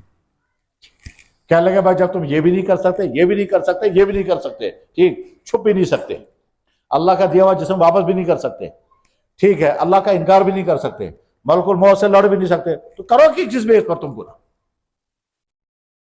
بس اس کیا حضرت میں توبہ کرتا ہوں، اور اس کے بعد پھر یہ بھی ذہن میں رکھنا چاہیے کہ اللہ کا دین بالکل آسان، اس میں کوئی چیز مشکل نہیں ہے۔ جتنی انسان کی ضرورتیں ہیں اللہ ہر ضرورت پورا کرنے کی اجازت دیتے ہیں۔ کھانا بھی کھاؤ، کپڑے بھی پہنو، آرام بھی کرو، مکان بھی بناؤ، شادیاں بھی کرو، ایک نہیں 2 کرو 3 کرو 4 کرو، مگر گناہ مت کرو۔ محنت کرو، کماؤ، جتنا کماؤ گے کھاؤ بھی، عیش بھی کرو، ساری چیزیں کھلی کر دی ہیں، کوئی پابندی نہیں۔ ہمارا دین آسان۔ نادان ہے وہ انسان جو یہ سمجھتا ہے کہ دین بڑا مشکل ہے، ہرگز نہیں، دین بالکل آسان ہے۔ کوئی چیز دین آسان ہے۔ دیندار بننے والوں کو کون سی مشکل آتی ہے؟ کوئی مشکل نہیں۔ اچھے سے اچھے کپڑے پہننا شوق سے پہن، بلکہ اللہ تعالیٰ تو فرماتے ہیں، جناب رسول اللہ صلی اللہ علیہ وسلم فرمایا، اللہ جب اپنے بندوں کو کوئی نعمت دیتے ہیں تو اللہ چاہتے ہیں میرے بندے میری نعمت استعمال کریں۔ اللہ خوشی ہوتی ہے اللہ کو کہ میری دی ہوئی نعمت میرے بندے نے استعمال کی۔ ان اللہ یحب، اللہ چاہتے ہیں ان یرا اثر نعمت علی عبدہ، کہ اپنے دی ہوئی نعمت کا اثر اپنے بندے کو دیکھیں تو بندہ نعمت استعمال کرے، اللہ خوش ہوتے ہیں۔ دین بالکل آسان ہے، ارادہ کر کے اٹھیں انشاءاللہ جو چیزیں ہم پر لازم اللہ نے کی ہیں ان پر عمل کریں گے، آج تک عمل کرتے آئے ہیں اور پابندی کریں گے، اور اگر کوتاہی ہو رہی تو توبہ کریں گے اور عمل کریں گے، اور جو چیزیں اللہ اور اللہ کے نبی نے حرام کی ہیں ان کی لسٹ اپنے سامنے رکھیں گے، فہرست اپنے سامنے رکھیں گے، یہ چیز میرے اللہ نے میرے لیے حرام کی ہے۔ ایسے ہی جیسے تم ڈاکٹر کے پاس جا کر کہتے ہو ڈاکٹر صاحب مجھے بتائیں کون کون سی چیز میرے لیے بین ہے، کون کون سی چیزوں کا پرہیز ہے، وہ ٹک کر کے بتائے گا یہ چیزیں مت کھانا۔ بس ٹھیک اسی طرح سے ہم کو یا اللہ میں آپ کا بندہ ہوں، یا رسول اللہ میں آپ کا امتی ہوں، آپ مجھے بتائیں کون کون سی چیز آپ کو ناراض کرنے والی ہے، میں نہیں کروں گا، وہ کون کون سی چیز میرے نبی نے حرام کی ہے میں نہیں کروں گا، لسٹ اپنے پاس رکھیں اور اس کو ٹک کر کے دیکھیں، یہ چیز میرے نبی نے حرام کی ہے الحمدللہ میں نے آج تک نہیں کی، ٹھیک، یہ چیز میرے نبی نے حرام کی ہے میں اسے بچا ہوا ہوں، بہت اچھا، یہ چیز میرے نبی نے حرام کی ہے اس میں میری سے غلطی ہوتی ہے، بس اب اس پر ساری توجہ رکھنی ہے، یہ ہے وہ غلطی جو مجھ سے ہو رہی ہے۔ مثلا اللہ کے نبی نے فرمایا غصہ مت کر، صحابی نے پوچھا یا رسول اللہ مجھے نصیحت کریں، اللہ کے نبی نے فرمایا غصہ مت کرنا، اس نے کہا یا رسول اللہ مجھے نصیحت کریں، اللہ کے نبی نے فرمایا غصہ مت کرنا، تیسری مرتبہ بھی یہی، اب ہم نے چیک کیا تو پتا چلا مجھے غصہ آتا ہے، یہ غصہ میں کبھی ماں باپ کے ساتھ، کبھی بیوی کے ساتھ، کبھی بچوں کے ساتھ، کبھی ملازموں کے ساتھ، کبھی دوستوں کے ساتھ، کبھی ماتحتوں کے ساتھ غصہ میں کرتا رہتا ہوں، اس غصے کو کنٹرول، تو کہا بیماری مجھے ٹریس ہو گئی، اب یہ غصہ کنٹرول کرنا ہے، باقی چوری میں نے نہیں کی الحمدللہ، شراب نہیں پی شکر الحمدللہ، کوئی ناجائز تعلقات نہیں الحمدللہ، غصے کی بیماری ہے اس کو علاج کرنا ہے۔ یا اسی طرح سے فرض کیجئے میں نماز پڑھتا ہوں لیکن نماز پڑھنے کے بعد میرے دل میں فخر آتا ہے کہ میں نمازی ہوں، تو یہ فخر کرنا برا ہے، اس کا مجھے علاج ڈھونڈنا ہے۔ غرض ہے کہ اپنی بیماریوں کو ڈھونڈو اور ڈھونڈنے کے بعد پھر ان کا علاج کرنے کی کوشش کرو۔ اسی طرح سے مثلا کہ جی میں ناجائز تعلقات تو نہیں ہیں مگر میری آنکھ کنٹرول میں نہیں رہتی اور میں کوشش کرتا ہوں، لیکن اس کے باوجود اندر سے جذبہ ابھرتا ہے میں اس کو بھی دیکھوں گا، اس کی شکل کیسی، اس کے کپڑے کیسے ہیں، اس کی باڈی کیسی، یہ میرے اندر سے ابھرتا ہے، مجھے اس کو کنٹرول کرنا ہے، اس کنٹرول کرنے کا علاج ہو۔ بیماریاں جیسے جسمانی ہوتی ہیں ویسے روحانی بیماری میں ہوتی ہے، اور اس سب کے لیے ضروری ہے کہ آپ اپنے ماحول کو چینج کریں۔ ماحول کو چینج کرنے علماء کے ساتھ، دعوت و تبلیغ کے ساتھ، دین کے ماحول کے ساتھ جب جڑے رہیں گے تو دیندار بننا آسان ہوگا، اور جب ان ماحولوں سے دور رہیں گے تو دیندار بننا مشکل ہے۔ سردیوں کے ماحول میں گرمیاں پیدا کرنی ہے تو گرمی آئے گی، اور گرمیوں کے ماحول میں ٹھنڈک پیدا کرنی ہے تو ٹھنڈک آئے گی۔ گرمیوں کے ماحول میں ہر چیز گرم ہوتی ہے، پانی بھی گرم، ہوا بھی گرم، کمرے بھی گرم، سب کچھ گرم۔ آپ پانی پئیں گے تو پہلے فریج میں ٹھنڈا پانی کرنا ہوگا۔ اسی طرح سے بے دینی کے ماحول میں رہیں گے اسی کے اثرات آئیں گے، اور دینداروں کے ماحول میں رہیں گے اس کے اثرات آئیں گے۔ اللہ نے اولادیں عطا کی ہیں، اپنی اولادوں کے متعلق فکر مند ہونا بہت ضروری ہے۔ ایسا نہ ہو کہ کل کو یہ والدین آنکھ سر پکڑ کر کے روئیں گے، کہیں گے یہ ہماری اولاد کہاں پہنچ گئی۔ اللہ کے نبی علیہ السلام دعا کرتے تھے، یا اللہ مجھے ایسی اولاد سے بچانا جو اولاد میں لیے وبال بن جائے۔ تو ایسا نہ ہو تمہاری اولادیں وبال بن جائے۔ اپنی اولادوں کی دین کی فکر، ان کے اخلاق کی فکر، ان کے کردار کی فکر، اور بری عادتوں میں مبتلا ہونے سے میں خطرہ ہے اس کی فکر کر کے رکھیں۔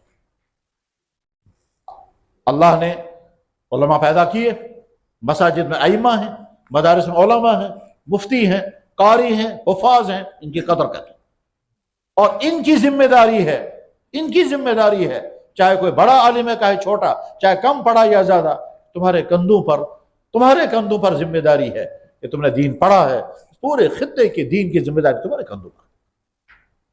نمازیں پڑھانا تمہاری ذمہ داری، خطاب کرنا تمہاری ذمہ داری، لوگوں کو مسائل بتانا تمہاری ذمہ داری، امت کی نئی نسل کو دین پڑھانا تمہاری ذمہ داری ہے۔ اور یہ سمجھ کر کے علماء علاقوں میں کام کریں کہ ہم جناب رسول اللہ صلی اللہ علیہ وسلم کی طرف سے نمائندہ ہیں اس پورے خطے میں، یہاں کے اسلام کے محافظ ہم رہیں گے، یہاں کے مسلمانوں کے دین کی حفاظت کا ہم کریں، اشاعت کا کام بھی ہم ہی کریں گے، حفاظت کا کام بھی ہم ہی کریں گے، بگاڑ کہیں آتا ہے اس بگاڑ سے نوجوانوں کو بچانے کا کام وہ بھی ہم ہی کریں گے، دین کے نام پر کوئی بے دینی پھیلنے لگے اس کا دفاع کرنا بھی ہمارا ہی کام ہے، اور امت دین سے دور ہونے لگے ان کو دین کے قریب کرنا وہ بھی ہمارا۔ مکتب، مدرسہ، امامت، خطابت، نکاح، جنازے، یہ سارے کام جیسے علماء کرتے ہیں کرتے رہیں، اور ساتھ میں یہ سوچیں کہ ہم اللہ اور اللہ کے نبی کی طرف سے اس خطے میں دین کے ذمہ دار ہیں، بلکہ یوں کہیں ان صلاتی و نسکی و محیائے مماتی للہ رب العالمین، ہمارا جینا اور مرنا اسی دین کے لیے۔ خوش قسمت ہے وہ انسان جس کی زبان دین کے لیے استعمال ہو، خوش قسمت ہے وہ انسان جس کے کام دین کے لیے استعمال ہو، خوش قسمت ہے وہ انسان جس کا پیسہ دین کے لیے استعمال ہو، خوش قسمت ہے وہ جوان جس جوان کی جوانی دین کے لیے استعمال ہو، خوش قسمت ہے وہ جوان جس نے اپنی جوانی کو بھی بچایا اور اپنے ساتھ دوسرے کے جوانوں کو بھی بچایا، خوش قسمت ہے وہ عالم جس عالم کا بولنا، چلنا، سننا، فکر سارا دین کے لیے ہے، اور اگر کوئی انسان اس کا صحیح استعمال نہیں کرتا ہے تو اللہ چھین لیتے ہیں اور چھین کر کہیں اور پھینک دیتے ہیں۔ میں بات ختم کر رہا ہوں، آخری بات سنا رہا ہوں، اللہ کرے وہ بات اس بولنے والے کے لیے بھی سننے والوں کے لیے بھی نصیحت کا ذریعہ بنے۔ جناب رسول اللہ صلی اللہ علیہ وسلم نے حج فرمایا، دین پورے عرب میں پھیل چکا تھا، اللہ کے نبی علیہ السلام کو معلوم تھا میں دنیا سے جانے والا ہوں، چند مہینے میرے باقی اس دنیا میں، بہت تھوڑا وقت میرا باقی اس دنیا میں۔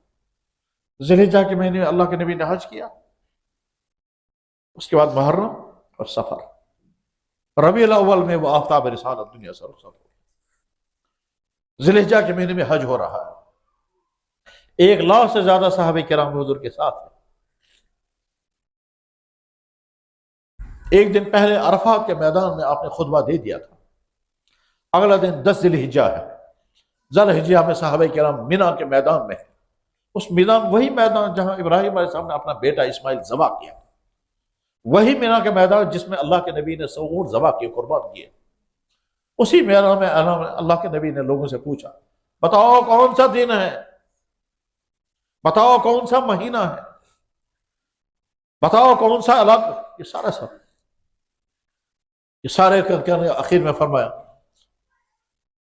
اللہ تم سے میرے بارے میں پوچھے کہ میرا دین تم نے پہنچایا یا نہیں، تم کیا جواب دو گے؟ تو صحابہ کرام نے ہاتھ بلند کر کے کہا یا رسول اللہ ہم گواہی دیں گے آپ نے سارا دین ہم تک پہنچا دیا۔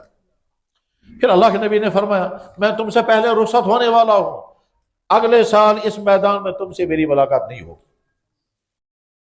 گویا اس میدان میں اب تم آخری زیارت مجھے کرنا۔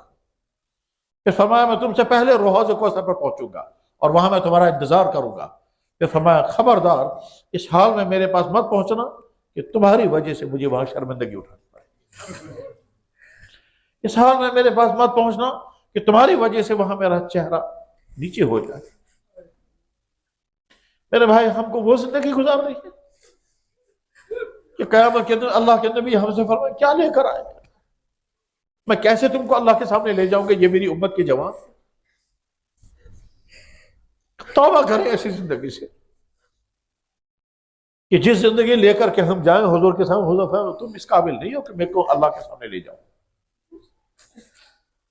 بس یہ توبہ کر کے انشاءاللہ یہاں سے اٹھیں گے اور اگلی نئی زندگی شروع کریں گے، ایمان والی، اخلاق والی، کردار والی زندگی، اسی میں ہم سب کے لیے کامیابی ہے۔ وآخر دعوانا ان الحمدللہ رب العالمین۔